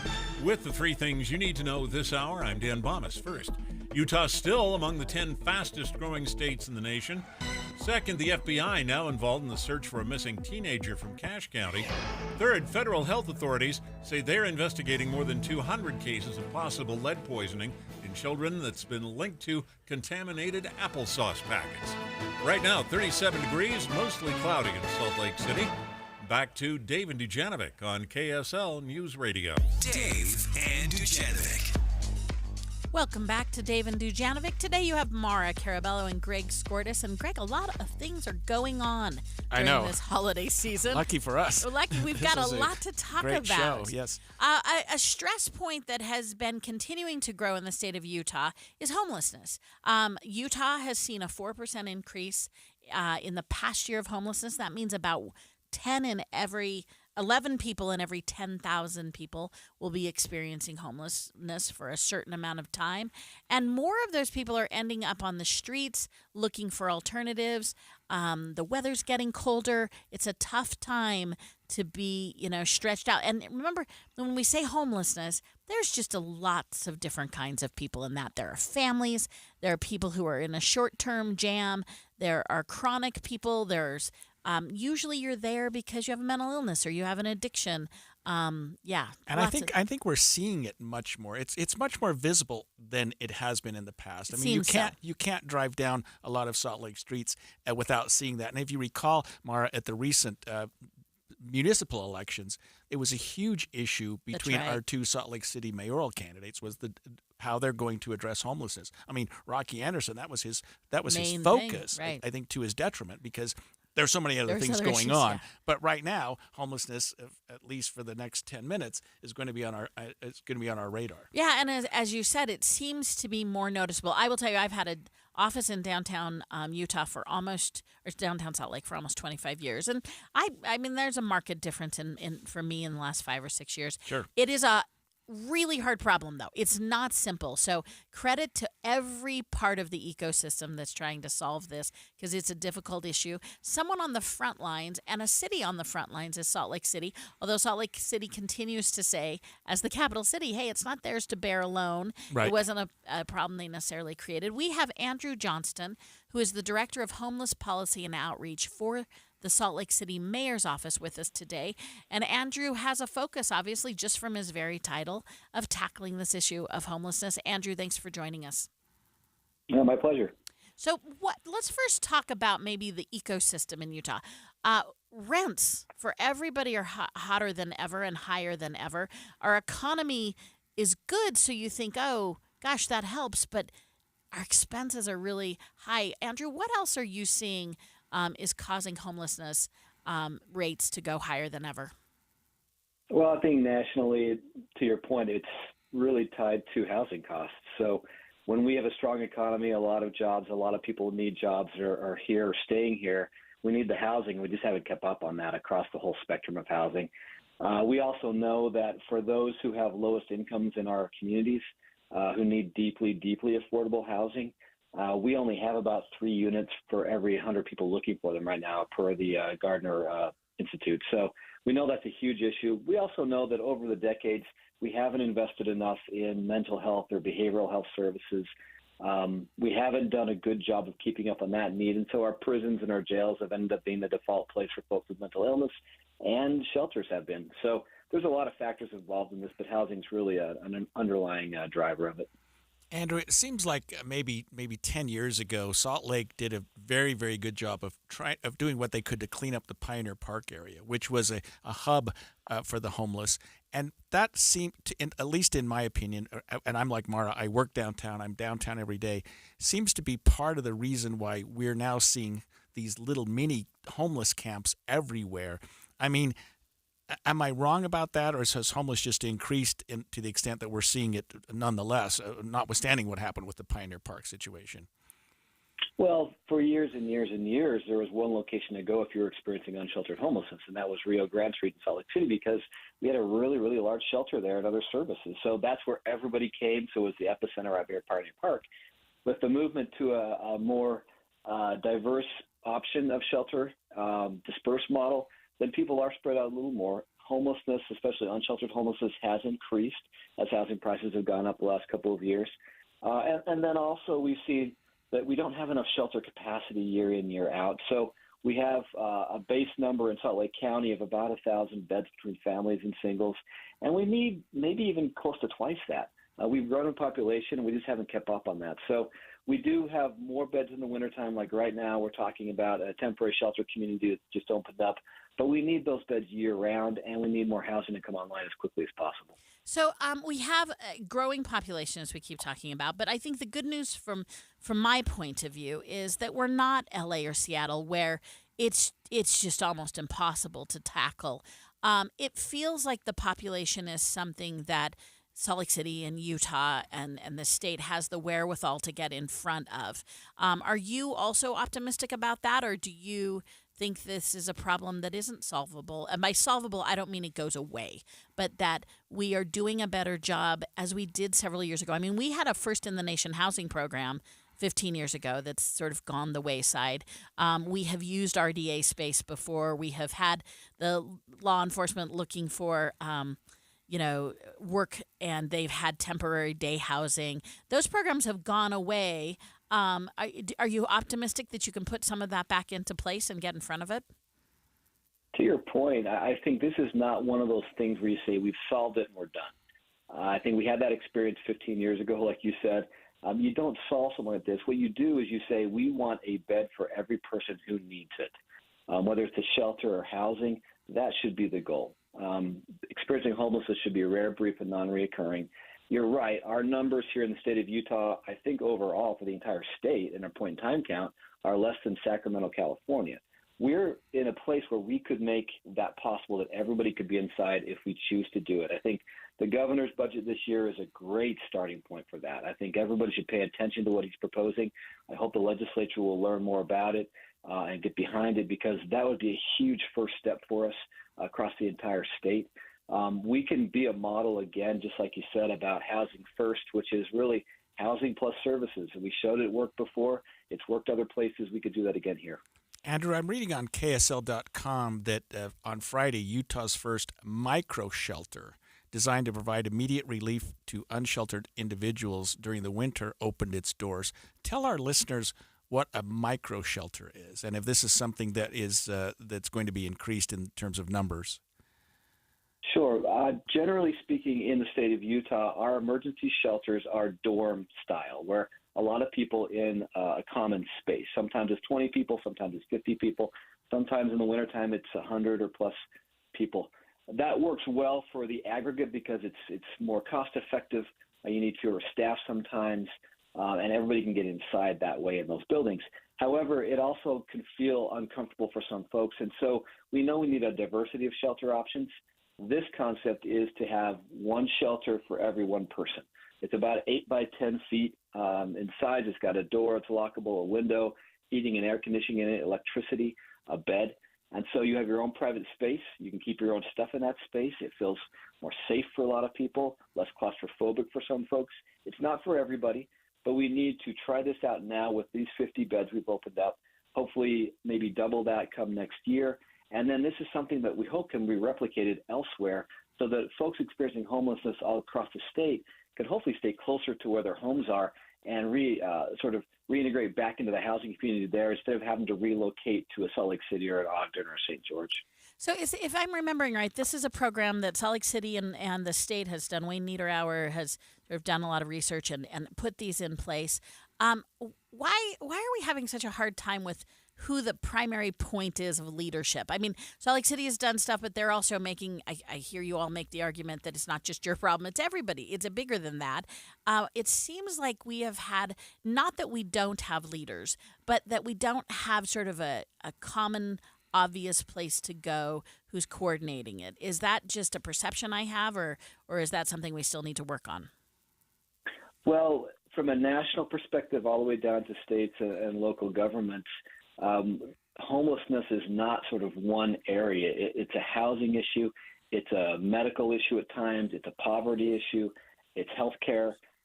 It's mental health and substance use treatment. It's education. It's a lot of pieces together. And so there's not one agency in the federal government or in the state that is just, they can handle all of it. We take everybody's got to work together on this. And so that's why it can feel frustrating at times, because it's so many different areas of our government that need to be a part of this solution. Same thing with our people in general, is that we all have to play a part in this. Yep. Now, to work effectively, you have to have coalitions and share the responsibility, and that's what we've worked really hard on to get to. But those are always tenuous. We have to keep vigilant and work increasingly hard as we go forward on those to maintain their strength. Andrew Johnson, Director of Homeless Policy and Outreach for the Salt Lake City Mayor's Office, thanks for joining us. Next, should Utah take away your ability to elect Attorney General? Stay tuned. It's 10:30 at KSL News Radio. I'm Dan Bomas. KSL's top local story this hour. The FBI is now joining the search for 17-year-old Cayenne Alyssa Beard. She was last seen December 11th, and her mother, Eva Weber, tells KSL TV she hopes federal resources will turn up some more clues. Hopefully it'll be easier to find her, and whoever has her, whoever she's with. So that's the hope that we're holding on to right now. Cayenne is 5 feet tall, brown hair, green eyes, and you can find photos of her on KSL.com. Anyone with info should reach out to the North Park Police in Cache County. Utah and David Archuleta will be among the lineup in this year's Rose Parade on New Year's Day in Pasadena. Archuleta and Jordan Sparks will be the final performers in that parade. Our top national story this hour from ABC News. Authorities in New Jersey investigating the crash of a news helicopter that killed 2 people. ABC's Derek Dennis reports. It's still unclear what caused the crash of the helicopter used daily by ABC-owned Philadelphia television station WPVI. It went down in a heavily wooded area while returning from an assignment in South Jersey last night. The helicopter is leased from a private company and had a pilot and news photographer on board. Both were killed. The FAA, the NTSB, and local police are on scene investigating. The WPVI news team in Philadelphia is in mourning. Derek Dennis, ABC News. Your money at this moment, the Dow Jones average up on the day, 63 points. The NASDAQ is up 39. And our KSL weather, we've seen a lot of the haze disappear, but not all of it. That's next. KSL weather coming up. KSL News Time, 10:32. We have enough people running around Broadcast House at 4 in the morning to field a football team. Producers, reporters, the traffic team, and us. This is Tim and Amanda. Join us each morning from 5 to 9 on KSL News Radio. Debbie, both you and I like to do it yourself. Whenever we can, we'll do it ourselves. One thing I will not mess with, the electrical work in my house. I'm just too nervous. I second that. I don't touch electrical either. Never have, never will. That's why we need Master Electrical on our team. DIY? That's right. If you're DIYing a project, don't touch the electrical system in your house. Make sure you call Master Electrical. And one of the things they'll do is they come out, they give you a bid. When you receive that bid for the work you want done, they honor that bid. So if it takes longer, if it's a little bit more difficult, they will just say, you know what? To keep a good relationship with you guys, I'm going to honor that bid no matter what. And they're always open, even for emergency services. So you want to give them a call today. The number to call is 801-543-2222. Again, you're calling Master Electrical at 801-543-2222. Yeah, they serve everyone from Logan to Santaquin. All you have to do is either call them like you said, Deb, or check them out online at masterelectrical.com. In 400 AD, a forgotten time in ancient America, warrior prophet Moroni must preserve the history of his fallen nation while being hunted by a ruthless tyrant. Where is the the brave general now. From Freestyle Releasing and Great Scott Entertainment comes The memory of my God. The Oath. My faith and my freedom. My wife and my son. The Oath, now playing in theaters. Rated PG-13. May be inappropriate for children under 13. More information is available at oathmovie.com. When you use Bounce dryer sheets and your clothes look amazing, it's the sheet. Less static in your life? Yeah, it's the sheet. Smelling fresher than ever? It's the sheet. Oh, so soft fabric? Ooh la la. It's the sheet. Less wrinkles on your clothes? You know it's the sheet. Bounce dryer sheets. More freshness, more softness. Less static, less wrinkles. It's the sheet. Dave and Dujanovic. We can have disagreements and still be friends. So often, I think people think that just because we disagree, that we're enemies. That we are not. We're great friends, even though we disagree. I hope listeners take away something new every day, a new detail they hadn't heard before. And I also hope our show opens their minds to new ideas, new ways of thinking of things. Listen for Dave and Dujanovic 9 to noon on KSL News Radio. Traffic and weather together brought to you by Granite Credit Union's new Dividend Plus checking account. Here's Jason Jones. It's been a pretty good commute all morning long, and that continues now with no accidents, no delays anywhere that we look along the Wasatch Front. And it's good speeds, regular speeds on I-15 north and southbound from Ogden all the way down to Payson. Looking good on the belt route up into your canyons, no trouble there. And in and out of Tooele. Your major feeders over to I-15, those are all looking good as well. Western Nut Company Holiday Gift Centers are located in Layton Hills, Newgate in Ogden, the shops at Southtown in Sandy, Fashion Place Mall in Murray, and University Place in Orem. I'm Jason Jones in the KSL Traffic Center. KSL weather, we'll see less haze today except in the lowest levels of the Salt Lake Valley. The highs will reach into the upper 40s. Rain is likely on Saturday. That should get rid of the rest of the bad air. Right now, we're at 40 degrees. It's mostly cloudy. I'm Dan Bomas, KSL News Radio, 102.7 FM, 1160 AM, and KSLNewsRadio.com, Utah's news, traffic, and weather station. Dave and Dujanovic. And you are back on Dave and Dujanovic, except that you have Carabello and Scortis this morning. And Mara, this is a subject that's very near and dear to me, and our listeners should know that I ran for Utah Attorney General twice, unsuccessfully both times. I ran against Mark Shurtleff in 2004. He was immensely popular at the time, and the vote totals at the end of that certainly demonstrated that. I also ran against Sean Reyes recently in 2020. Again, fairly popular incumbent Republican. And he, in the vote numbers, showed that as well. Greg, is this an announcement for a third? No. I'll never run again. My wife and I have had this long discussion. I think it's part of our post-nup agreement now that I will not run for political office ever again. And in fact, who knows where this Attorney General's position is going to go. And we are honored to have this morning, Jay Evanson from the Deseret News, who actually wrote a piece about whether or not Utah Attorney General should be an appointed rather than an elected position. Jay, thank you for joining us this morning. Oh, thank you. Well, this arose because Sean Reyes recently announced via video that he will not seek re-election. And, of course, he's under a cloud with his relationship with Tim Ballard. And the legislature has ordered an internal audit of his office and his use of campaign funds for travel, et cetera, et cetera. And this is the third attorney general in a row who's going to be leaving office under some sort of a cloud. And so this question has arisen. I spoke with Senator Mike McKell a week ago, who says he's keeping his eye on the internal audit, but he may sponsor a bill to begin the process of changing the Constitution so that attorneys general in Utah are appointed by the governor and not elected. And if that were to happen, it would require a vote of the people, first of all, to amend the Constitution. But Utah would join a small group of only 7 states in which attorneys general are appointed. And it would be, I think, a pretty radical change in how we approach that office. So the notion behind that, I suppose, and you could correct me, but I'm assuming that Senator McKell was saying, let's take some of the politic out of that. Let's not have them elected. Let's take some of the politic out. But political appointees often are as political as those who are elected, except it's a smaller group of decision makers. In this case, it would be a decision maker of one, because we would presume that this would authorize the governor to appoint this position. Yeah, in state government, in a government run by an elected governor, an elected legislature, and the three branches of government, you cannot get away from politics, no matter how you do it.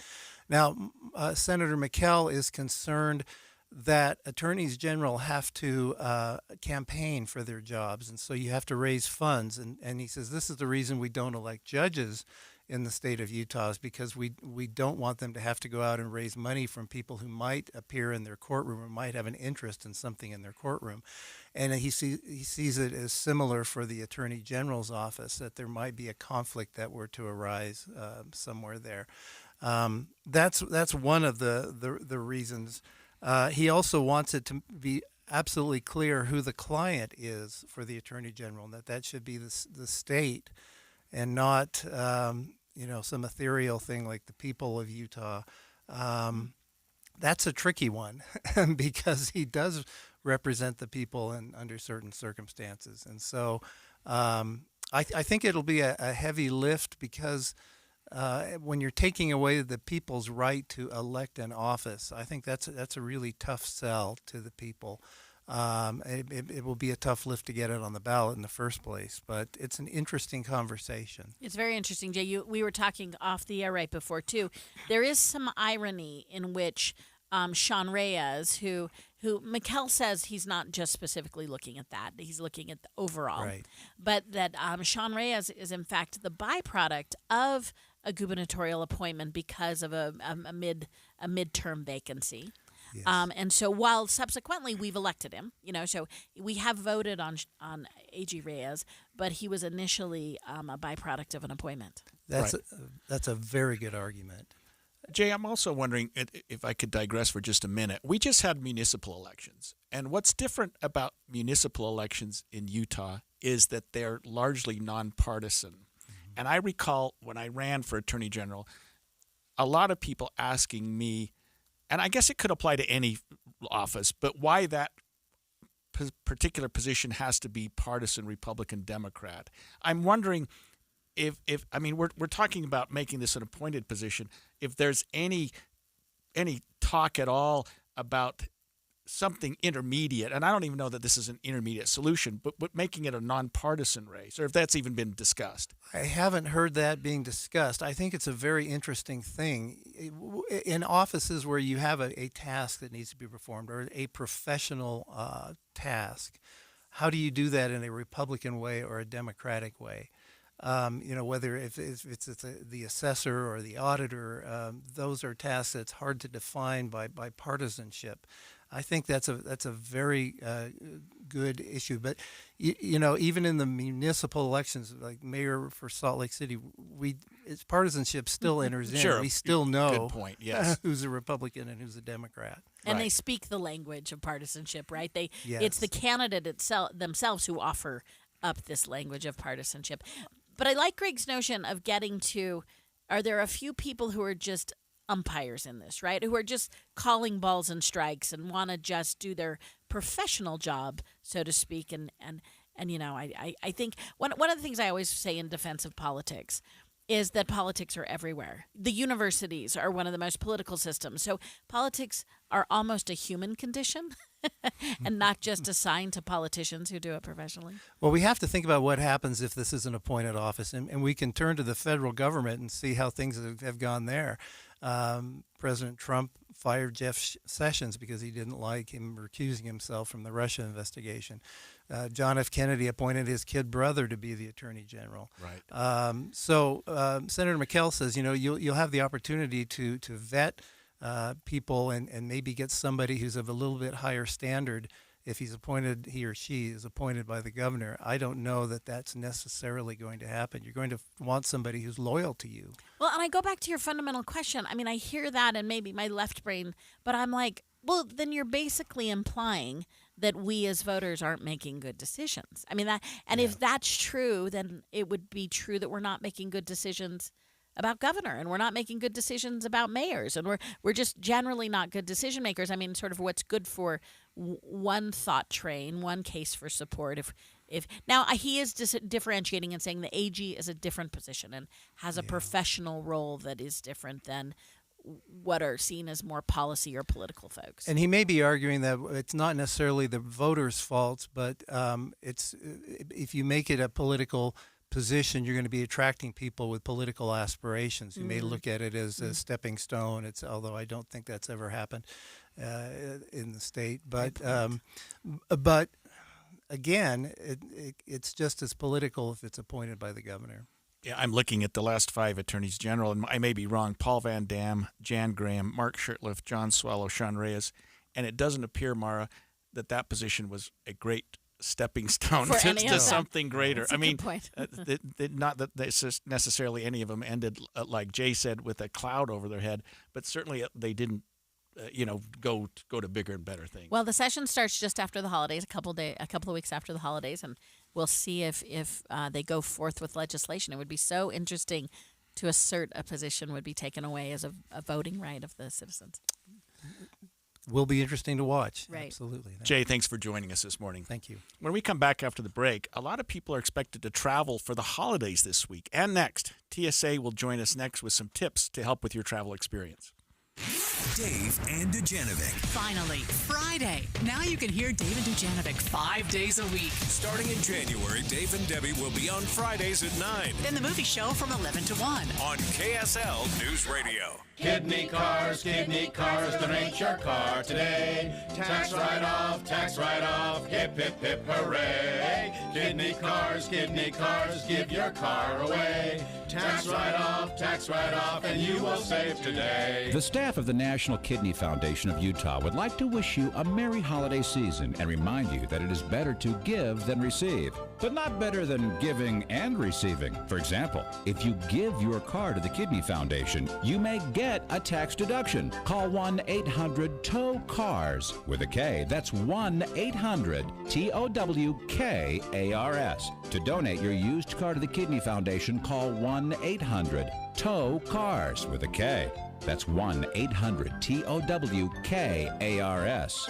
Kidney cars, that ain't your car today. Tax write-off, hip, hip, hip, hooray! Call 1-800-TOW-CARS with a K. Have you heard of IRS Tax Code Section 1.408A-4? It sounds complicated, but it's a simple tax law thousands of Utah families are using to lock in lower tax bills when they retire. If you've saved at least $200,000 for retirement, and some of this money is in an IRA or 401k, it could save you tens of thousands, maybe even hundreds of thousands of dollars in future tax bills. You can find out how much you could save by requesting a free and confidential retirement tax savings analysis. It's from Boss Retirement Solutions, a 5-time winner of Utah's Best of State Award.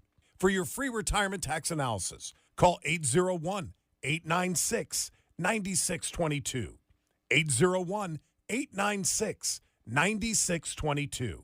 That's 801-896-9622. Advisory services offered through Boss Retirement Advisors, an SEC-registered investment advisory firm. Insurance products and services offered through Boss Retirement Solutions. For the right repair and the right paint, the right choice is manufacturer-certified Martins Collision Repair. Hi, I'm Tiago Martins, and few have met the rigorous certification by Kia, Dodge, Infiniti, Chrysler, Jeep, Nissan, Hyundai, and many others. But it's one more reason that Martins is your right choice. Check online at martinscollision.com. On State Street in Orem and in Salem, we work with all insurance companies. The right repair, the right paint, the right choice. Martins Collision Repair. For the right repair and the right paint, the right choice is manufacturer-certified Martins Collision Repair. Hi, I'm Tiago Martins. Many shops have ASC and ICAR certified technicians, but few have certifications by General Motors, Nissan, Chrysler, Hyundai, Jeep, and many others, making Martins your right choice. Online at martinscollision.com, on State Street in Orem and in Salem, we work with all insurance companies. The right repair, the right paint, the right choice. Martins Collision Repair. My little brother's friends have been camped out at our place for 2 days straight. 3. It's because of the Xfinity 10G network. Internet that can handle a house full of screens at once, with basically no interruptions. And it's only getting faster. When I was their age, internet like this was a pipe dream. You sound like my grandpa. Please go home. The next generation 10G network only from Xfinity. The future starts now. Now through March 21st, new customers can get 1.2 gigabit internet on the Xfinity 10G network for just $25 a month for 2 years with no annual contract and Wi-Fi equipment included when you add Xfinity Mobile with unlimited data at regular rates. Go to xfinity.com/10G, call 1-800-XFINITY, or visit a store today. Requires paperless bill and auto-pay with stored bank account. Restrictions apply. Taxes and fees extra. Xfinity Mobile requires Xfinity Internet. After promo, regular rates apply to internet service and Wi-Fi equipment. Actual speeds vary. With the 3 things you need to know this hour, I'm Dan Bomas. First, the FBI working to locate a missing teenager from Cache County. The case includes some unusual circumstances. Second, a U of U law professor thinks the U.S. Supreme Court will want to take up the decision that keeps former President Trump out of the primary election ballot in Colorado.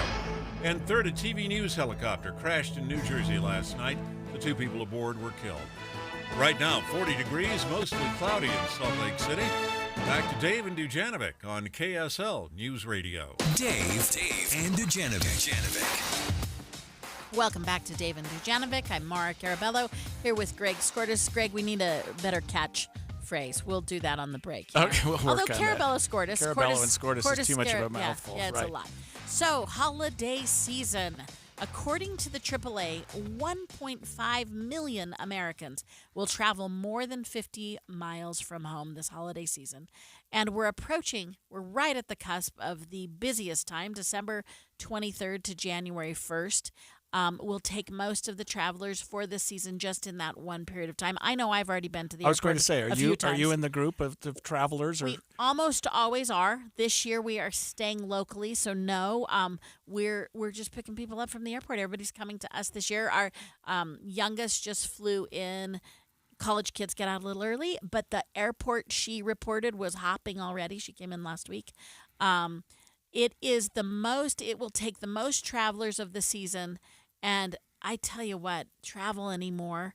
Remember the olden days when it was maybe a little fun sometimes? Yeah. It is just one line after another.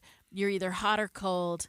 It's a product of the times, however. I mean, I don't know how you avoid it. Yeah, I don't know how you can either. But there is, I can't remember the movie, but there was the George Clooney movie where he was like this traveling salesperson and he knew all the tips and tricks, and he was the single passenger behind a family of 6. So this next segment is for anyone who needs better tips and tricks for getting through. So if you're not traveling, pay attention and pass this along to a family member who is. We're lucky today to have a TSA spokesperson to help us navigate the holiday seasons. Lori Dankers, thanks for joining us on KSL today. Oh, my pleasure. Good morning, everyone. Okay, so first, what should be our expectation? How long should we get to the airport earlier? Will there be delays? How before we even leave, what should we be prepping for?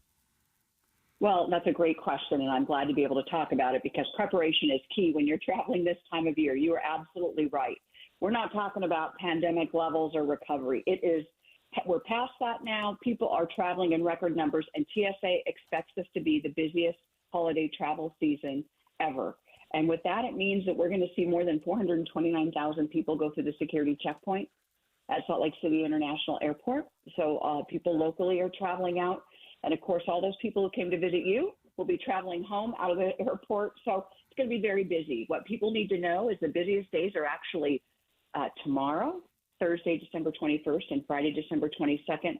That will also bleed into Saturday, which is normally a slow day for us, but because it's right before Christmas Eve, it's going to be busy. If you're traveling any of these 3 days, there is no substitute for arriving at the airport early and making sure you're prepared. What does that mean? That means if you need to park your car, you need to allow extra time. Check a bag, allow extra time. If you're coming through security, make sure you have unpacked your bag before you pack it for your trip to make sure there's no surprises when you get to the checkpoint. when our officers find that long lost knife that you got, pocket knife you got from your uncle, you know, and suddenly they're finding it and you're faced with the choice of leaving it behind or going back to your car. But I can tell you the number one thing that slows us down is those prohibited items that travelers bring. Many of times they don't even know they're in their bag. So do that. The next thing I would say is make sure that if you are eligible for pre-check, you guarantee that your known traveler number's in your reservation. There's nothing worse than coming to the airport thinking you're going to go through expedited screening and something's wrong. So check that today, so when you get to the airport, it's all taken care of. Lori, I want to follow up on something you just said, prohibited items, because when I go through the checkpoint now, it seems like there's been at least a little bit of a relaxation on the little toiletries and things that you can carry, the amount of cosmetics and this and that. But what are some good rules for our listeners to know about prohibited items and what they can and cannot pack to help them with an extended stay somewhere?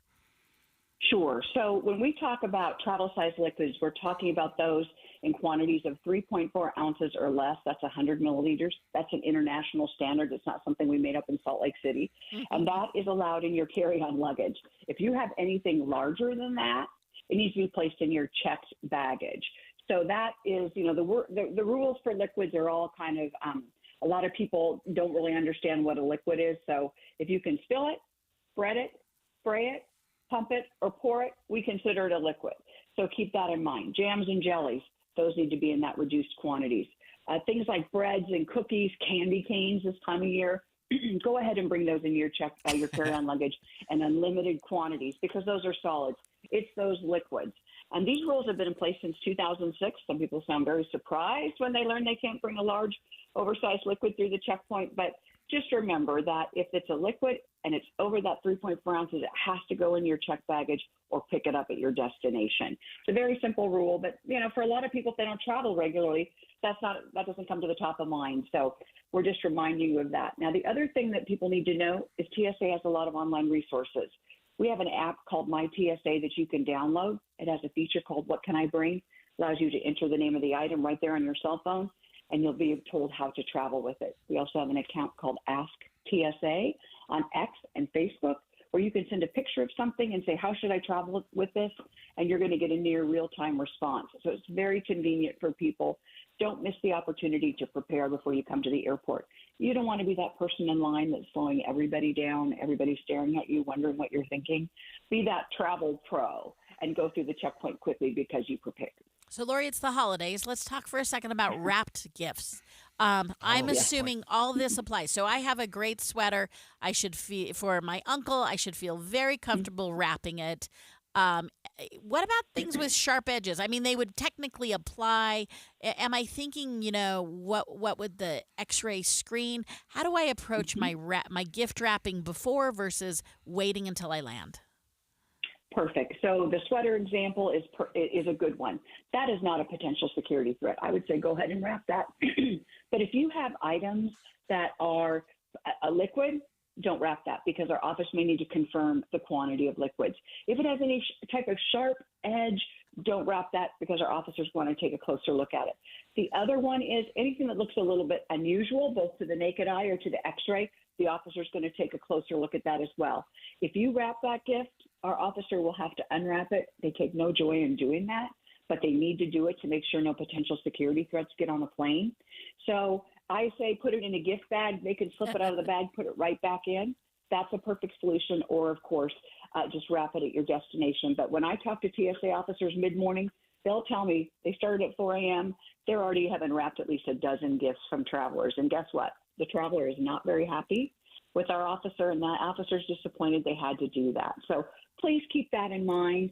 Common sense is probably the best thing to use when it comes to wrapped gifts, because if it looks like it could be a potential security threat, don't wrap it. If you're confident it's socks or sweaters or other types of clothing like that, you're good to go. Lori, by the way, this goes for carry-on and checked luggage. If it alarms the checked baggage system, they're going to have to look at that gift as well.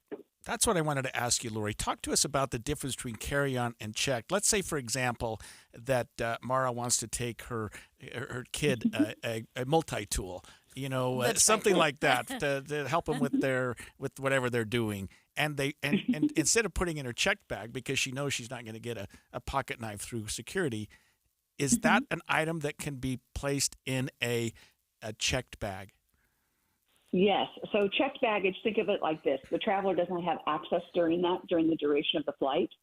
And so that is why we say place it in checked luggage. The rules are so different. If a passenger has access to it in the cabin of the aircraft, that's where we talk about these prohibited items that are not allowed. But multi-tools, any type of knives, martial arts items, oversized liquids, put them in your checked baggage. You'll pick them up at your destination, and that will be great. You bring it to the checkpoint, and you're going to be faced with some choices of how to travel with that. And most often, it's going to be either taking it back to your car or leaving it with TSA. So, yeah, definitely, once again, common sense. A multi-tool needs to go in your checked luggage. Or buy it at your destination. So we don't have much time left, but I have to ask you. It sounds like this new year might have a new airport security system that you're testing. It looks like you're testing in Las Vegas right now, and it would be a self-check system. Just really shortly, what's that? Yes, we're excited about that. It's sort of the next generation of security checkpoint processes. And we are going to test that in Las Vegas starting in sometime in January or early February. We call it screening at speed. It's where those travelers who are TSA pre-check, who travel all the time, who are familiar with the procedures, can actually go through the checkpoint very quickly. And there would not even be a TSA officer present in front of them for every step of the process. It's something we're looking at. We're going to pilot it before we even take real travelers through it to see if it works. But this is in response to what we know travelers want, which is those who know the process, those who know what to do can go right through. So we'll see that in Las Vegas. That's perfect. Thank you so much, Lori Dankers, TSA spokesperson. Happy holidays. Join us next. We're going to talk about an issue many people deal with, chronic fatigue syndrome. KSL FM Midvale, KSL Salt Lake City. It's 11 o'clock at KSL News Radio. I'm Dan Bomas. KSL's top story this hour. Attorneys for former President Donald Trump plan to appeal yesterday's decision by the Colorado Supreme Court that keeps him off the primary ballot in that state. The U.S. Supreme Court has the option of declining to hear the case, but U of U law professor Robert Kiter says that could result in similar cases popping up all over the country. That would really throw chaos into the whole election process. So that, I think, is a pretty compelling reason for the Supreme Court to move forward with the case. On KSL News Radio's David Dujanovic, Kiter said the Supreme Court can take the case even if it hasn't been through the lower federal courts first. Utah's Division of Water Resources says it's planning for both good and bad scenarios as we move into the winter. It says northern Utah is seeing some positive numbers for snowfall, while they're below normal in the southern part of the state. Statewide, the snow water equivalent number is slightly below normal for this time of year. Our top national story this hour from ABC News. Imagine thinking you're headed to the warm Bahamas for a Christmas cruise, but you wind up in the chilly North Atlantic instead. ABC's Sherry Preston has that story. Bit of planes, trains, and automobiles feeling aboard a cruise ship. You're going the wrong way! Passengers on board a ship out of New York were supposed to be headed for sunny Florida and the balmy Bahamas for Christmas. Instead, they went the opposite direction. We're making the most of it, but most people are walking around in coats, gloves, and hats. That's not what passenger Val Montgomery expected. Yeah, the cruise ship ended up going to Canada. MSC Cruise Line says quickly changing weather forced it to change the entire itinerary. Sherry Preston, ABC News. Your money at this moment, the Dow Jones average up on the day, 61 points right now, and the NASDAQ is up 49.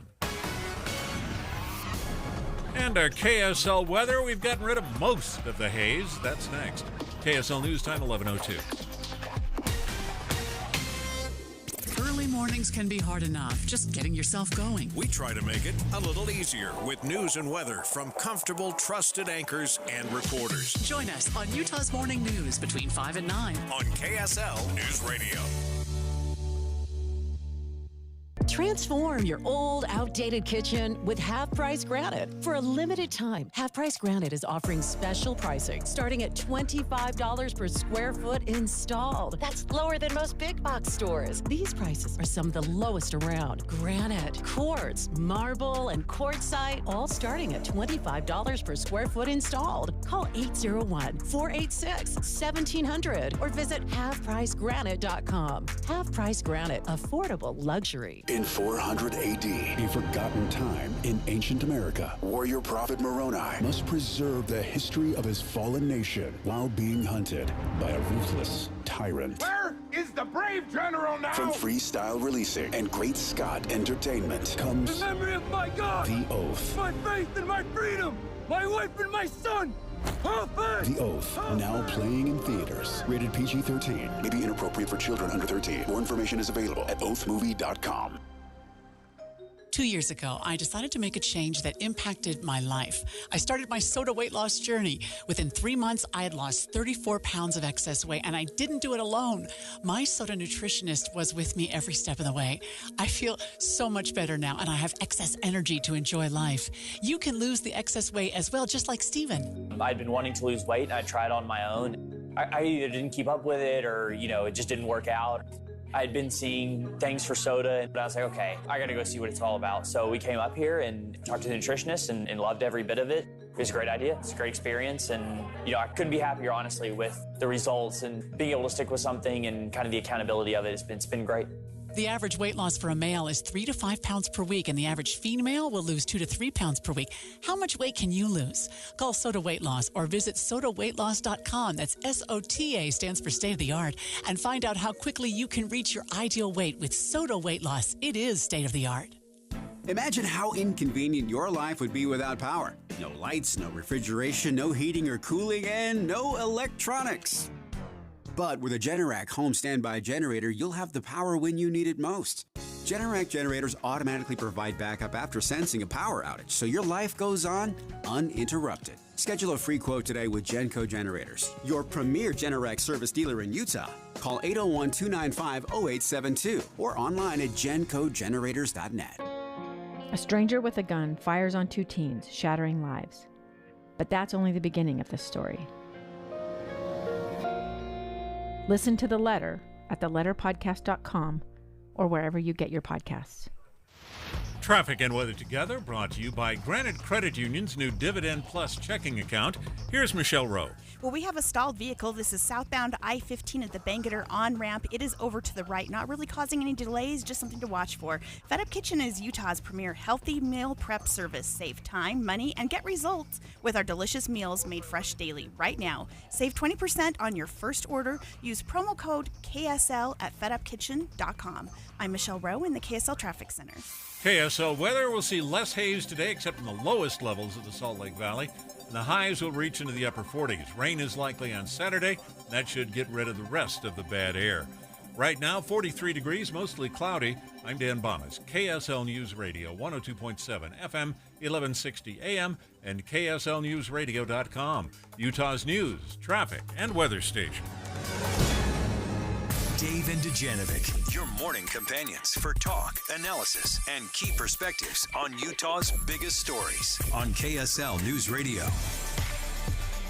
Welcome back. I'm Greg Skordas alongside Mara Carabello. And Mara, we're going to talk about something that maybe you and I are going to be suffering from here in the near future, and maybe you are already. Chronic fatigue syndrome. I mean, I sort of feel like I have that already.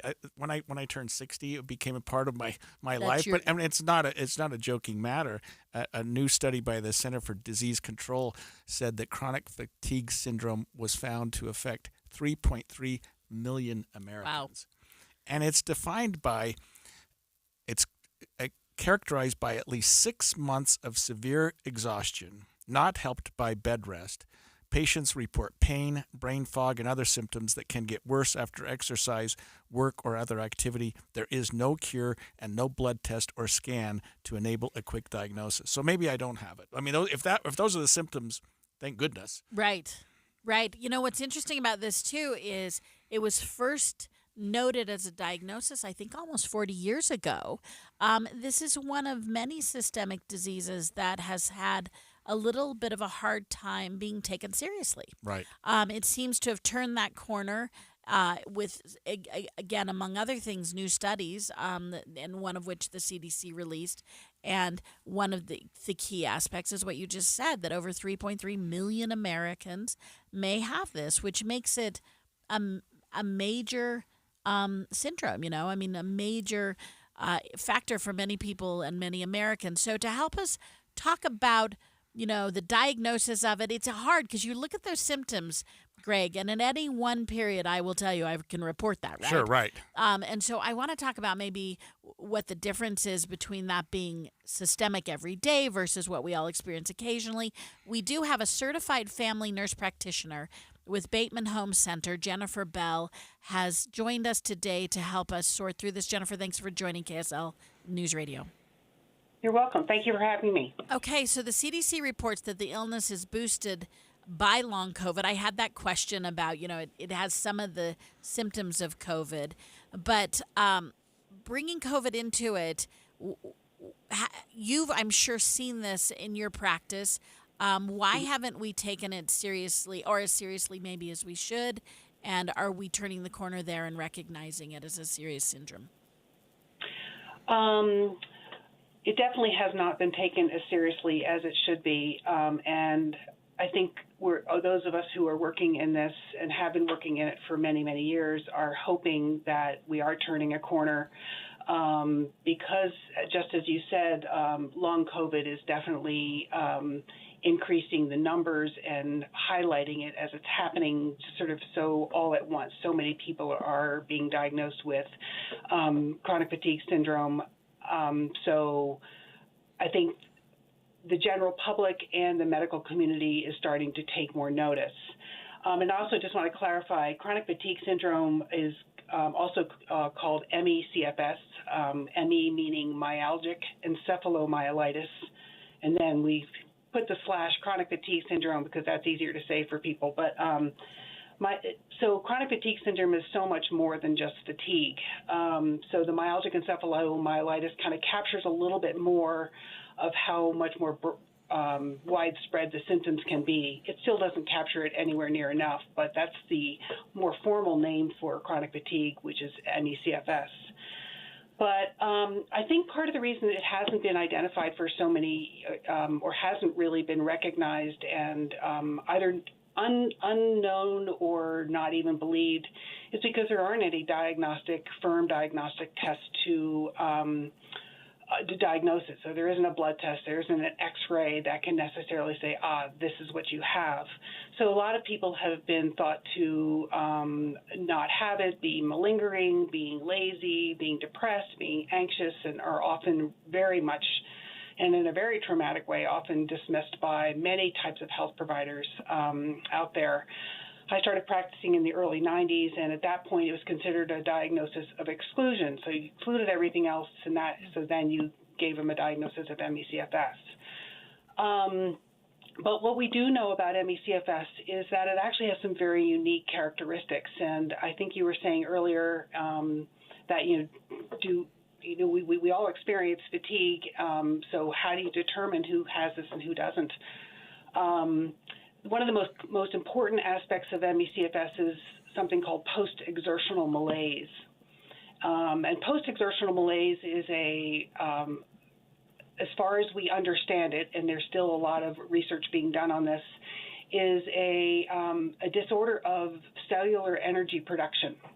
And so every cell in the body is having difficulty producing energy on a very efficient level, so causing people to fatigue much more quickly. And even things such as, physical activity like going out for a walk or going upstairs, even sitting and driving in a car, cognitive activity can be very challenging, watching TV or reading or being on a computer, and emotional exertion, so having a really stressful experience or even a happy experience, and even just being upright and moving around, standing in your kitchen cooking dinner, are all types of exertion that can cause the body to run out of energy.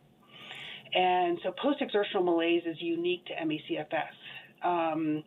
So when people are told to get up and exercise, people who have ME/CFS and are told to get up and exercise, which is what we all think of as something that's going to help you feel better, what it does is it depletes their energies, and it causes them to can cause them to get very, very sick and be very, very sick for a very long time, and possibly worsen their condition overall to where they're now more sick.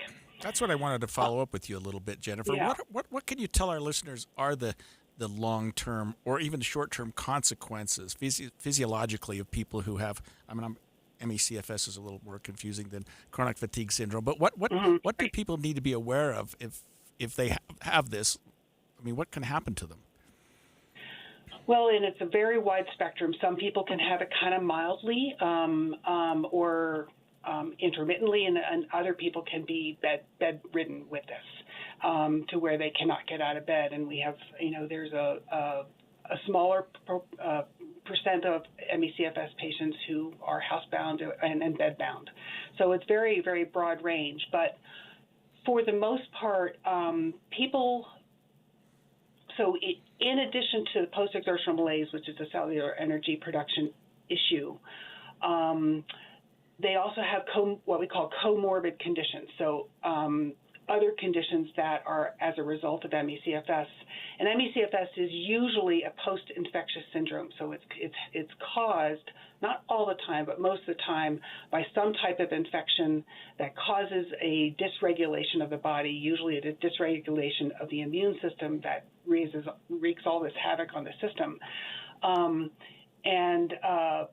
What that can often do is it can dysregulate your nervous system. So your nervous system, that you have kind of two sides to your nervous system. You've got your your sympathetic nervous system, which is your fight or flight, and then you've got your parasympathetic nervous system, which is your rest and digest.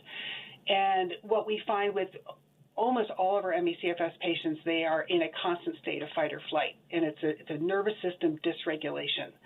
So their heart rates are high. They don't sleep well. They're in this sort of constant state of stress, physiologic stress. Obviously something that people need to take very, very seriously. Right. Jennifer, thank you for joining us this morning. I wish we had a little more time with you.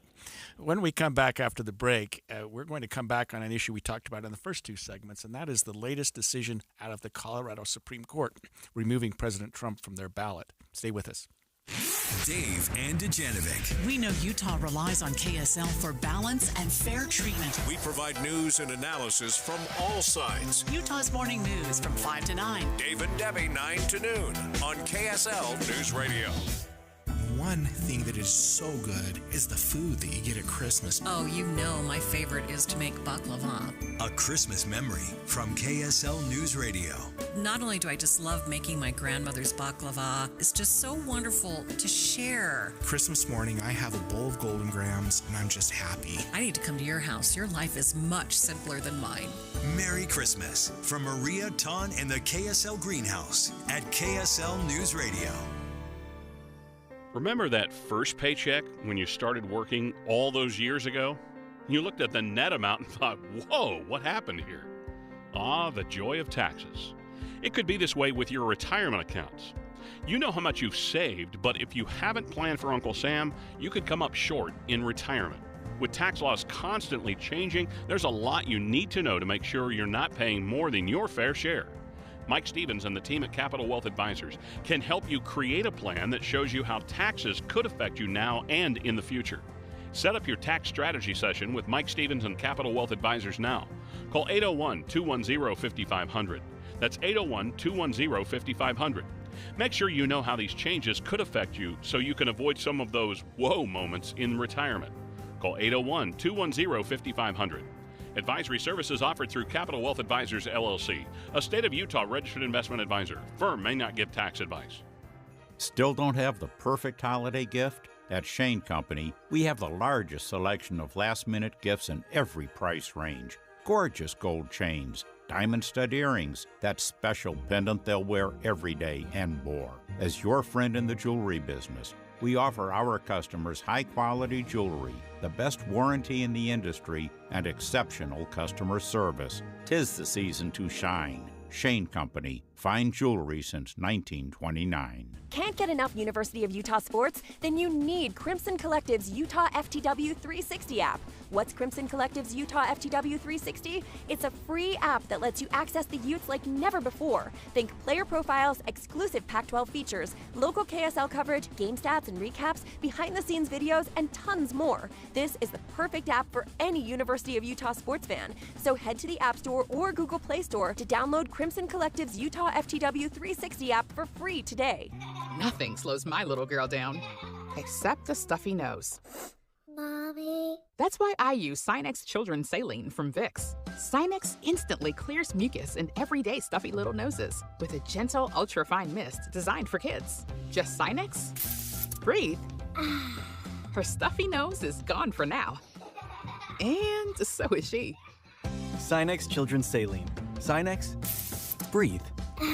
Use as directed, keep out of reach of children. Adopt US Kids presents What to Expect When You're Expecting a Teenager. Learning the lingo. GOAT, G-O-A-T, acronym, stands for Greatest of All Time. As in, spaghetti sandwiches for dinner? They're my fave. Dad, you're the GOAT. You don't have to speak teen to be a perfect parent. Thousands of teens in foster care will love you just the same. Visit adoptuskids.org. Brought to you by the U.S. Department of Health and Human Services, Adopt U.S. Kids, and the Ad Council. Getting help with plumbing repairs is easier than you think. All you have to do is call Any Hour Services or schedule an appointment at anyhourservices.com. No one helps more homeowners than Any Hour Services. Tim and Amanda. If this is the first time you've ever joined us, can we just say welcome, welcome? I hope you come back and see us again. Tim and I have been doing this for a long time, and we love what we do. But the best part of what we do always and will always be connecting with you. How many times do we say people don't understand how much information and really love we get from that side of the radio? Yes. They thank us for giving it to them, but we get it back so many times. Wake up with Utah's Morning News with Tim and Amanda, 5 to 9 on KSL News Radio. With the three things you need to know this hour, I'm Dan Bomas. First, a U of U law professor expects the Colorado court decision that keeps former President Donald Trump off the primary ballot in that state will go directly to the U.S. Supreme Court. Second, Utah's statewide water situation is slightly below normal as we move into the winter. And third, a cruise ship that was supposed to be headed to the Bahamas wound up going to the North Atlantic instead. The cruise line blames bad weather. Right now, 43 degrees, mostly cloudy in Salt Lake City. And back to Dave and Dujanovic on KSL News Radio. Dave and Dujanovic. Welcome back. You have Mara Carabello and Greg Skordas on the show today. We started the top of the hour with news that former President Donald Trump has been banned from the 2024 ballot by the Colorado Supreme Court. The state ruled that he is ineligible to run for office under the 14th Amendment. Greg, this is, an overused word is historic, but this is historic. Oh, in every way, yes. Yeah, highest court in Colorado. Naturally, as one would expect, Trump attorneys rather immediately promised to appeal. Since then, Donald Trump has also put up some fundraising pages. They're calling it just categorically partisan in its attempt to thwart his run for 2024. Right, and a lot of political scholars, a lot of constitutional law experts have been weighing in on this even since the January 6th insurrection. Well, let's just call it that, because the Section 3 of the 14th Amendment, which was enacted shortly after the Civil War wrapped up, and we always think of the 14th Amendment as sort of, freeing the slaves and doing this and that, but Section 3 was designed to prevent leaders and those who had been involved with the Confederacy from engaging in or being involved in politics if they had taken a position that was contrary or what they call literally an insurrection. Right. So we've had that on the books for 200 some years, never really had it come into play at all. But a lot of people have been saying, hey, you should look at the 14th Amendment. That may disqualify former President Trump from running for office if, in fact, it is found that he was involved in an insurrection. That's right. And I mean, this would be the first time in history that this section was used. But as you pointed out, and our laws are are usually based on legal precedents leading to interpretation of other laws. In this case, it would be somewhat of historic, but we do have some markers for it. There are several places in the Constitution, 25 places in the Constitution, where they define executive as specifically the president, and those will be the kinds of things that the U.S.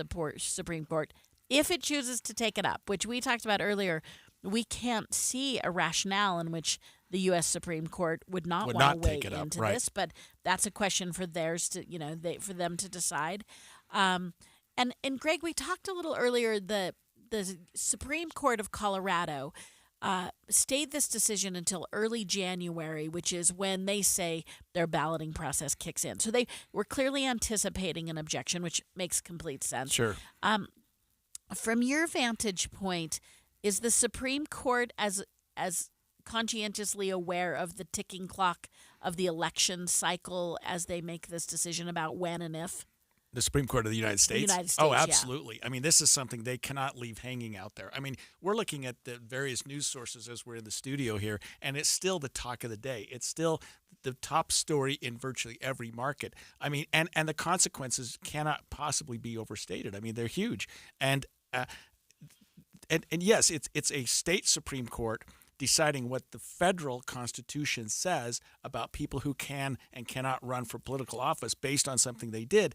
The federal courts have to oversee this at some point and say, wait a minute, we decide what the federal Constitution And this clarification that you made was so important. It's a state court, but they are opining on the federal law. Right. So therefore, it's not the Colorado Supreme Court interpreting Colorado law.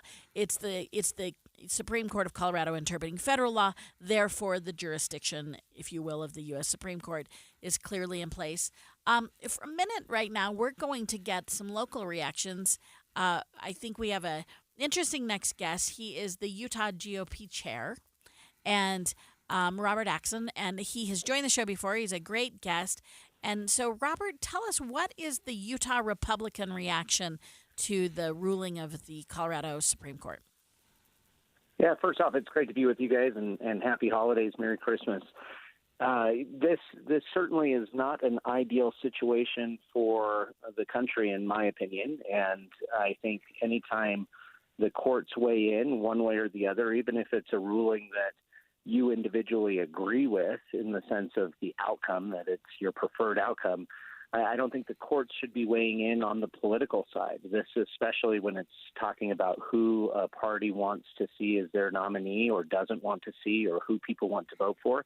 That should be left in the hands of the electorate, especially prior to any type of conviction or anything else. Robert, this decision's sort of out there right now, and let's be clear. It was the lower court found that Trump could not be excluded from the ballot. The Colorado Supreme Court decided in a 4-3 decision that he should be excluded. So it's by no means a big statement from the state of Colorado that, hey, this is obviously a problem. We have some legal scholars who have come and weighed in on both sides. What do you think is in your opinion, are going to be the consequences of this, not just for the state of Colorado, but for our country, that this opinion is out there right now?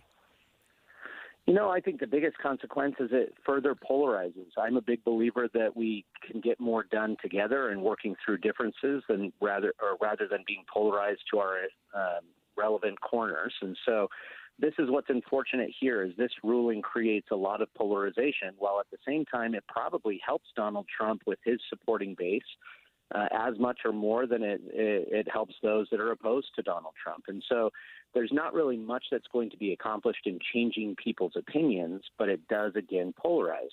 This is the power of an election. An election creates a space where people, especially if it's seen as being done fairly and transparently, that people can come together, and sometimes the individual you vote for, the cause that you vote for, wins the day, and sometimes it doesn't. But the importance of a fair and honest and transparent election, and one that isn't being meddled in by the courts, that creates a unifying experience for the American people. And I think that this action there in Colorado hinders that.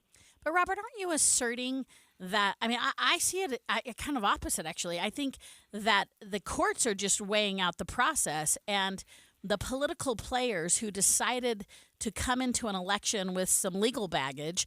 I mean, you're saying that anybody should get into the election, and if you have legal baggage, the court systems will defer that baggage until the elections are over. I mean, I see the system, the court systems are just going through their measured process. And in fact, who brought the discontent would be these individual candidates and players who have some legal questions about their behavior.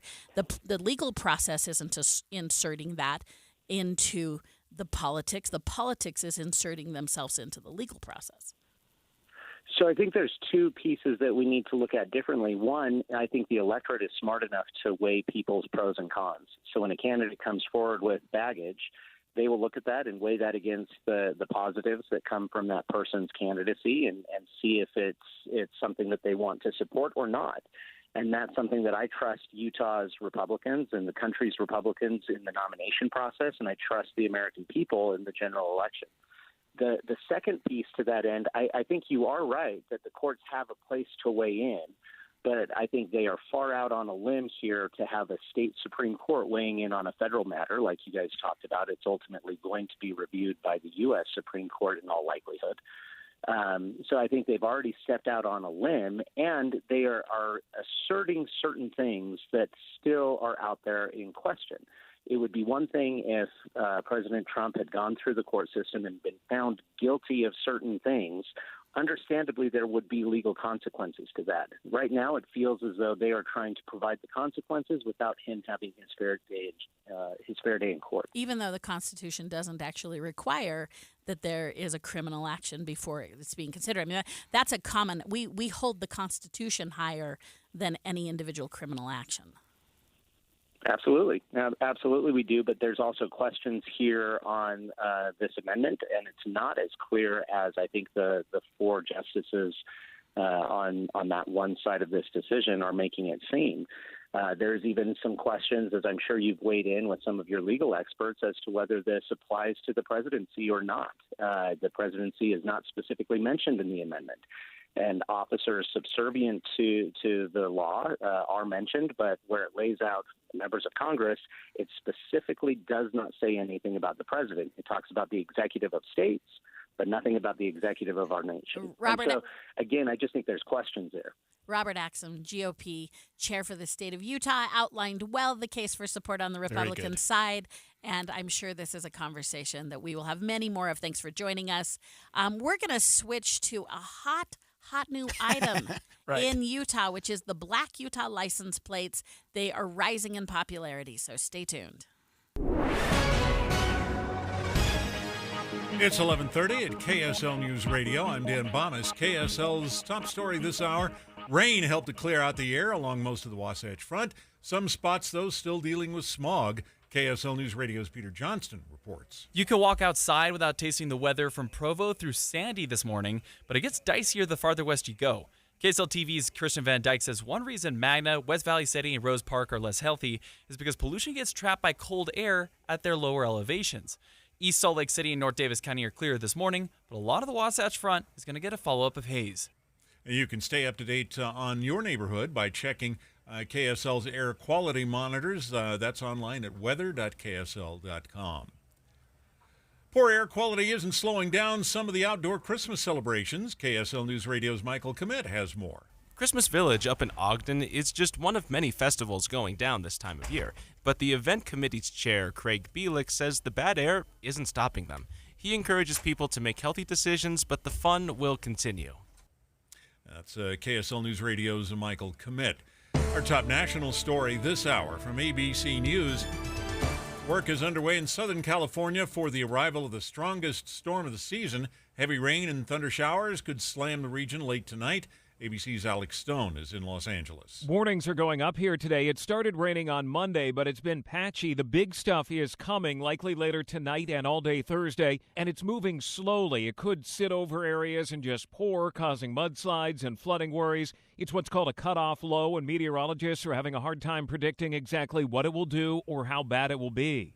Your money at this moment, the Dow Jones average up on the day, 50 points right now. The NASDAQ is up 57. And our KSL weather, we're not expecting that kind of storm at all, but we'll look at it next. KSL News Time, 11:32. Start your days with knowledgeable, friendly voices telling you about the latest news and weather out there. Hi, this is Tim Hughes and Amanda Dixon. In the business of waking you up each morning from 5 to 9. On KSL News Radio.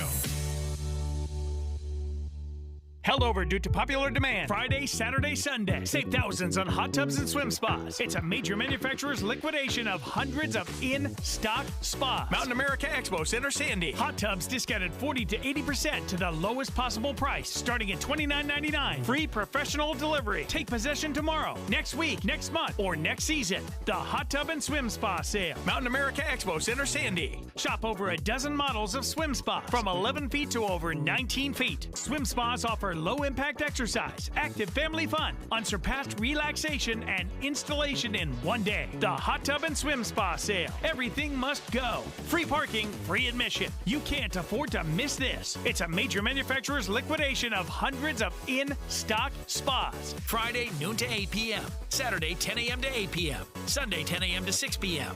The Hot Tub and Swim Spa Sale. Mountain America Expo Center, Sandy. Visit hottubandswimspasale.com.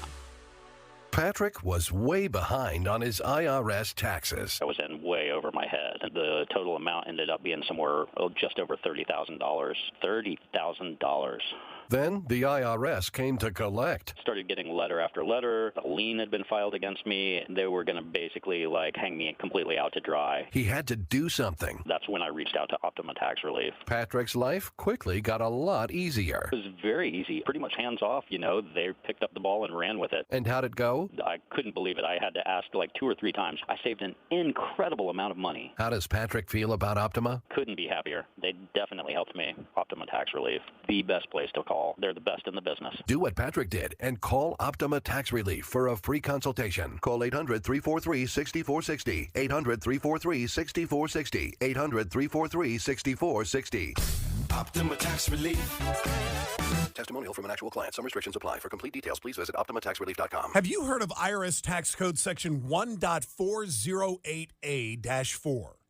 It sounds complicated, but it's a simple tax law thousands of Utah families are using to lock in lower tax bills when they retire. If you've saved at least $200,000 for retirement, and some of this money is in an IRA or 401k, it could save you tens of thousands, maybe even hundreds of thousands of dollars in future tax bills. You can find out how much you could save by requesting a free and confidential retirement tax savings analysis. It's from Boss Retirement Solutions, a 5-time winner of Utah's Best of State Award. For your free retirement tax analysis, call 801-896-9622. 801-896-9622. That's 801-896-9622. Advisory services offered through Boss Retirement Advisors, an SEC-registered investment advisory firm. Insurance products and services offered through Boss Retirement Solutions. Dear Santa, thank you so much for remembering me this year. Christmas was the best. Thank you for the shoes, and I love the coat you brought. It's so cute and so warm. At KSL, it's our hope that every child will have a warm and joyful holiday season. Please donate generously to KSL's Quarters for Christmas. Every dollar raised goes to buy shoes and warm clothes for Utah children in need. Give what you can at KSLQuarters.com. Traffic and weather together brought to you by Granite Credit Union's new Dividend Plus checking account. Here's Michelle Rowe. Well, we do have some slowdowns. This is southbound I-15 in Spanish Fork. We do have a vehicle fire. It is off to the right, but you are going to see some delays as you're going through the area. The secret is out. Snowbird is a different breed of mountain. Enjoy Utah's deepest and steepest skiing and snowboarding this season by visiting snowbird.com. Michelle Rowe in the KSL Traffic Center. KSL weather, we'll see less haze today except in the lowest levels of the Salt Lake Valley. The highs will reach into the upper 40s. Rain likely on Saturday. That should get rid of the rest of the bad air. Right now, 42 degrees, mostly cloudy. I'm Dan Bomas, KSL News Radio, 102.7 FM, 1160 AM, and KSLNewsRadio.com, Utah's news, traffic, and weather station. Dave and Dujanovic. on the Dave and Dujanovic Show, except you have Mara Carabello, and I'm KSL legal analyst Greg Skordas. And Mara, I don't know if you remember a couple of years ago when the legislature was considering changing the state flag, and it's something that we'd had for at least my entire lifetime, and it was a little bit controversial, and it didn't really gain a lot of traction, and I don't know that everyone's sort of rallying around the flag, but something really unique has happened recently, and that is that the state is allowing now that people can get their hands on these the old black license plates that we had in Utah years ago. Very nostalgic, and guess what?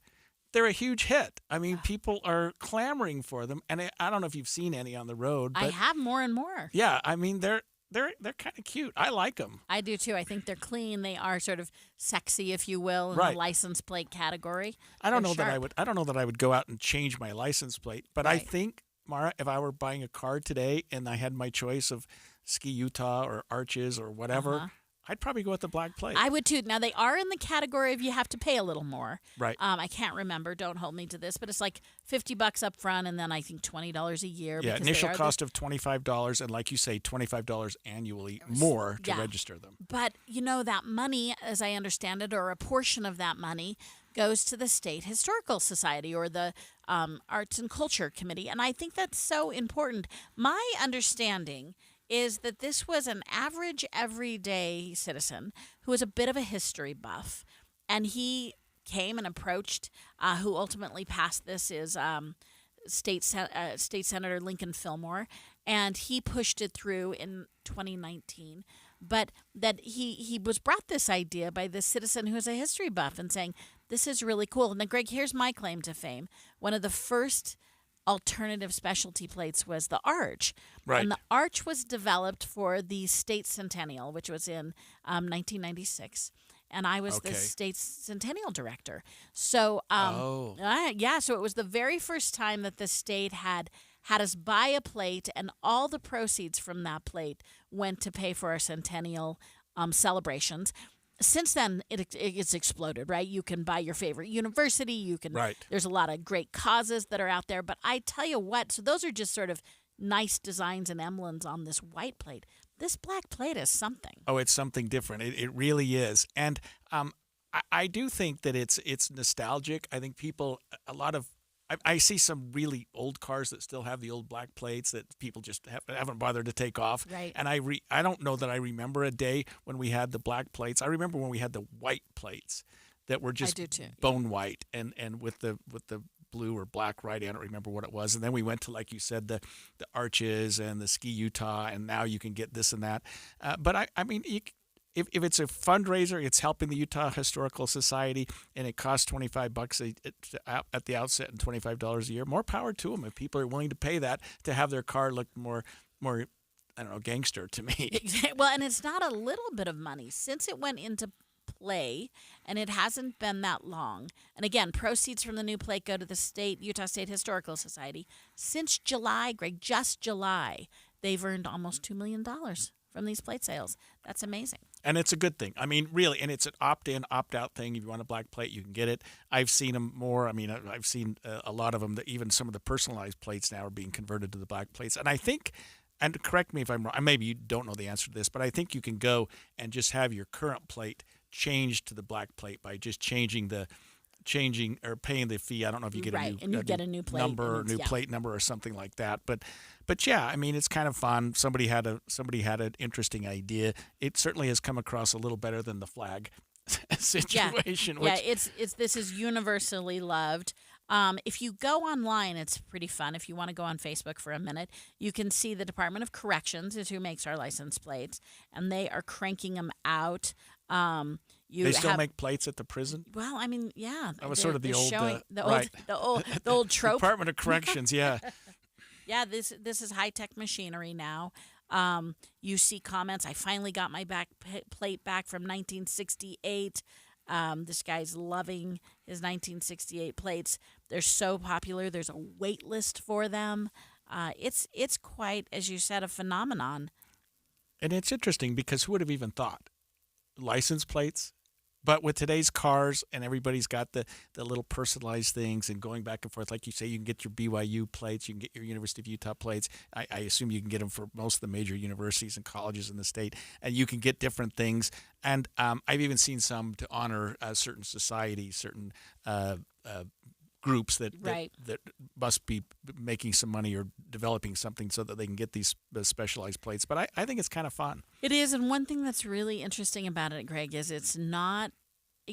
We're just loving, and it's not design. I mean, it is designed, but it's not really. I mean, I think most states had this. That's true. This it wasn't some great artistic endeavor by the local colleges, right? White, and I will say, I'm assuming that Highway Patrol loves it because you can see these plates from miles away. I was wondering about that. Not as hard to see in my mind as like sometimes the Ski Utah or the Arch plate. I have a hard time reading this bad boy. So I mean, if you have this and a cherry red sports car, just know you also better have radar detector, because I think they're going to be able to pick you up from pretty far away. Guess what color my car is? Is it really? You have a cherry red? Cherry red, and it's kind of a sporty car, so maybe I got to look out for you got to watch plates. out. Well, yeah. I'm assuming you're already watching out for. Yeah, so maybe I don't know. It's not the kind of thing I would personally do. But I guess, like I said, if I was renewing my plates or something like that, or buying a car, I'd probably get the black plates. Do you have vanity plates, custom plates? No, I don't. I don't either.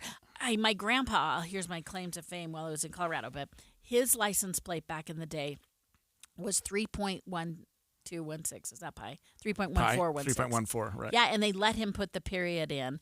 I remember when he died, we tried to keep those plates, and pretty quickly they said, hey, listen, that was back in the day. We're not going to let you put a period in your plate now. Yeah, we keep an old truck down at our place. We have a little place down in central Utah in Torrey, and I bought antique plates for it. And that was really interesting. But it's a 40-some-year-old car. We only use it when we're down in southern Utah. Right. Probably get 300, 400 miles a year on it. And I got the antique. I think it's called the antique plates. I know, yeah, historical plates or something like that. And it also allowed at the time that you didn't have to go through the whole inspection emission process. Oh, really? It exempted. But I don't know that that's the case anymore. We don't do inspections anyway. But yeah, I mean, kind of a fun idea. It seems to be working really well. It's the cool thing.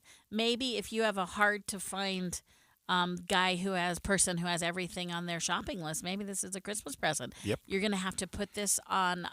You're going to have to register them though and get them on the wait list, because they're so hot. They are sold out. When we come back after the break, stay tuned. We're going to talk with Andy Farnsworth about some movies you may want to watch. Dave and Dujanovic. We're expanding Dave and Dujanovic on KSL. Now they'll be live on Fridays. Starting in January, hear Dave and Debbie at 9 and the movie show at 11. Finally, Friday on KSL News Radio. Would you drive 30 minutes for $2,000? You could save even more than that at Elite Carpal Tunnel. If you have numbness, tingling, or burning in your hands, don't let these symptoms hassle you for another day or night. I'm Dr. Travis Peterson, and I've got options for you. Healthcare is too expensive. On top of that, while we rightfully expect to know the price of anything we buy, we typically have to buy our healthcare without knowing the price until after the fact. Why do we put up with that? What if you could get expert care, save money, and be treated with uncommon personal attention? At Elite Carpal Tunnel, you can. Check out our Google reviews. As a bonus, all consultations are free through the end of this year to patients who reference #EliteKSL when scheduling.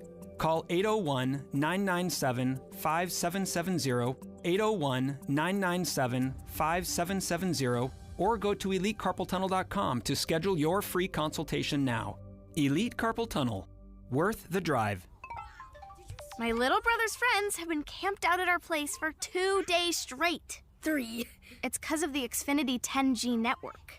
Internet that can handle a house full of screens at once, with basically no interruptions. And it's only getting faster. When I was their age, internet like this was a pipe dream. You sound like my grandpa. Please go home. The next generation 10G network only from Xfinity. The future starts now. Now through March 21st, new customers can get 1.2 gigabit internet on the Xfinity 10G network for just $25 a month for 2 years with no annual contract and Wi-Fi equipment included when you add Xfinity Mobile with unlimited data at regular rates. Go to Xfinity.com/10G, call 1-800-XFINITY, or visit a store today. Requires paperless plan and auto-pay with stored bank account. Restrictions apply. Taxes and fees extra. Xfinity Mobile requires Xfinity Internet. After promo, regular rates apply to internet service and Wi-Fi equipment. Actual speeds vary. Guys, does she need a little escape this year? Introducing Cozy Escape Pajamas from Pajamagram, America's PJ experts. These PJs are just the getaway she needs. So take that time off and plan a holiday staycation. Cozy Escape Pajamas make the perfect gift for your special someone who deserves a little rest and relaxation. Treat her to luxurious next-level cozy signature soft fleece. They're as light as a dream and will keep her oh so warm, like snuggling in her favorite blanket. She'll love to cuddle in Cozy Escape PJs on those extra chilly nights. With Pajamagram, you can even add gift packaging. Order now for guaranteed delivery by Christmas. She's missed out on a lot of things she loves this year, so this Christmas, give her the escape she deserves. These new PJs are selling fast, so order today. Go to pajamagram.com right now. That's pajamagram.com to order Cozy Escape Pajamas. Pajamagram.com. This is Derek Miller speaking on business. BH Brand Co. is a woman-owned commercial photography business that believes in the power of storytelling. They understand that businesses like yours thrive on authentic imagery that captivates an audience. Founder Becca Hoffman joins us with more. Images are crucial to your business's success. When done right, they captivate, tell your brand story, and connect you with your target audience. BH Brand Co. is a commercial photography and creative direction company that specializes in helping businesses thrive. With over 75 companies and 1,000 individuals photographed in the last 2 years, we understand that you need images that are not just visually stunning, but purposeful too. That's why we work with you to develop a custom photo shoot design that aligns with your brand's vision, helping you select the right wardrobe, props, and location to create the perfect look and feel. We bring your business to life through high-quality commercial photography and creative direction. We don't just take pictures, we tell stories. Stories that will help you connect with your audience and achieve your business goals. Your business has a story to tell. Let BH Brand Co. make your vision a reality. Whether you're a small business seeking authentic images to elevate your brand, or a large organization in need of comprehensive event documentation, BH Brand Co. is here to make your aspirations a reality. I'm Derek Miller with the Salt Lake Chamber, speaking on business. With the three things you need to know this hour, I'm Dan Bomas. First, the air is a lot cleaner today over most of the Wasatch Front, but not everywhere. Second, yesterday's court decision in Colorado that keeps former President Trump off the primary election ballot could go straight to the U.S. Supreme Court without stopping in the lower federal courts. And third, a major storm headed for the Southern California coast tonight. Right now, 42 degrees, mostly cloudy in Salt Lake City. And back to Dave and Dujanovic on KSL News Radio. Dave and Dujanovic. Welcome back. You have Mara Carabello and Greg Skordas here today. And Greg, we're going to close out the show in the best way possible and in the tradition of Fridays. It's the movie show. And before we move on to what you should be looking for as you approach the holidays, we want to note that this coming new year, Debbie and Dave will have a show on Fridays from 9 to 11. So now you can listen to Dave and Dujanovic Monday through Friday. You don't have to take a day off anymore.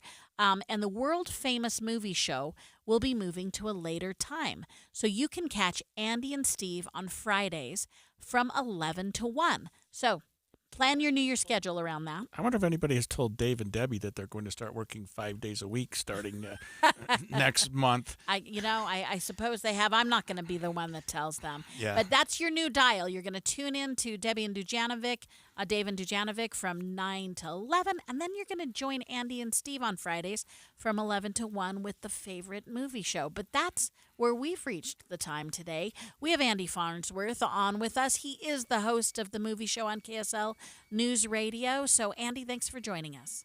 My pleasure.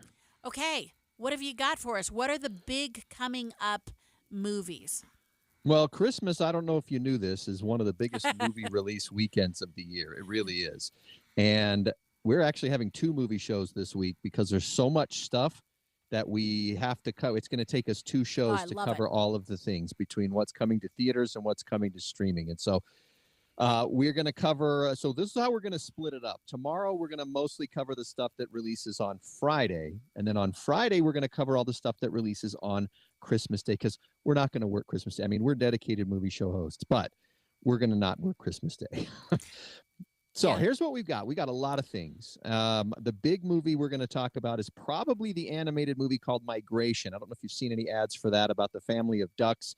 They're kind of the dad duck, he doesn't like to leave the nest, even though the mama duck and the kid ducks would like to see more of the world. So that sounds very familiar, Andy. I was going to say, this is going to hit home for a lot of families. Absolutely. I think.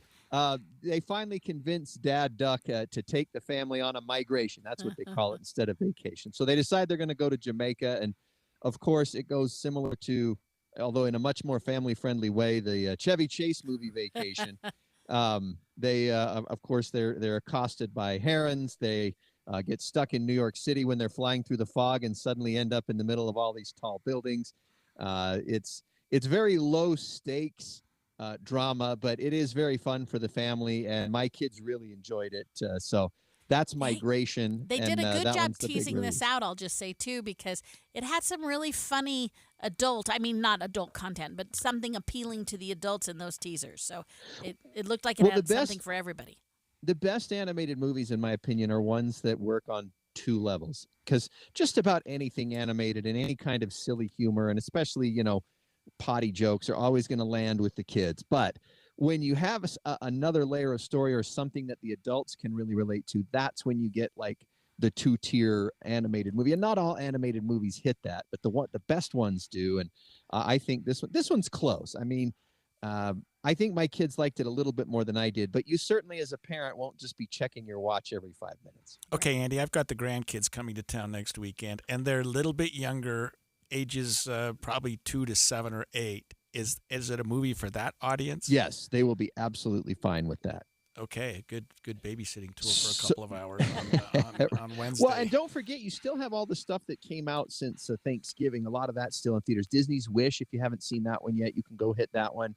I think one of the best animated movies of the year is on Netflix, personally. That one's called Leo with Adam Sandler. I've been pushing that one ever since it came out last month. But other things dropping this weekend. Okay, so far as theatrical that we still have, we've got it's another superhero movie. It's called Aquaman and the Lost Kingdom, and I haven't seen this one yet. We're going to go see it tonight, but that one releases on Friday. Not high hopes for this one. I'm just going to say that right now.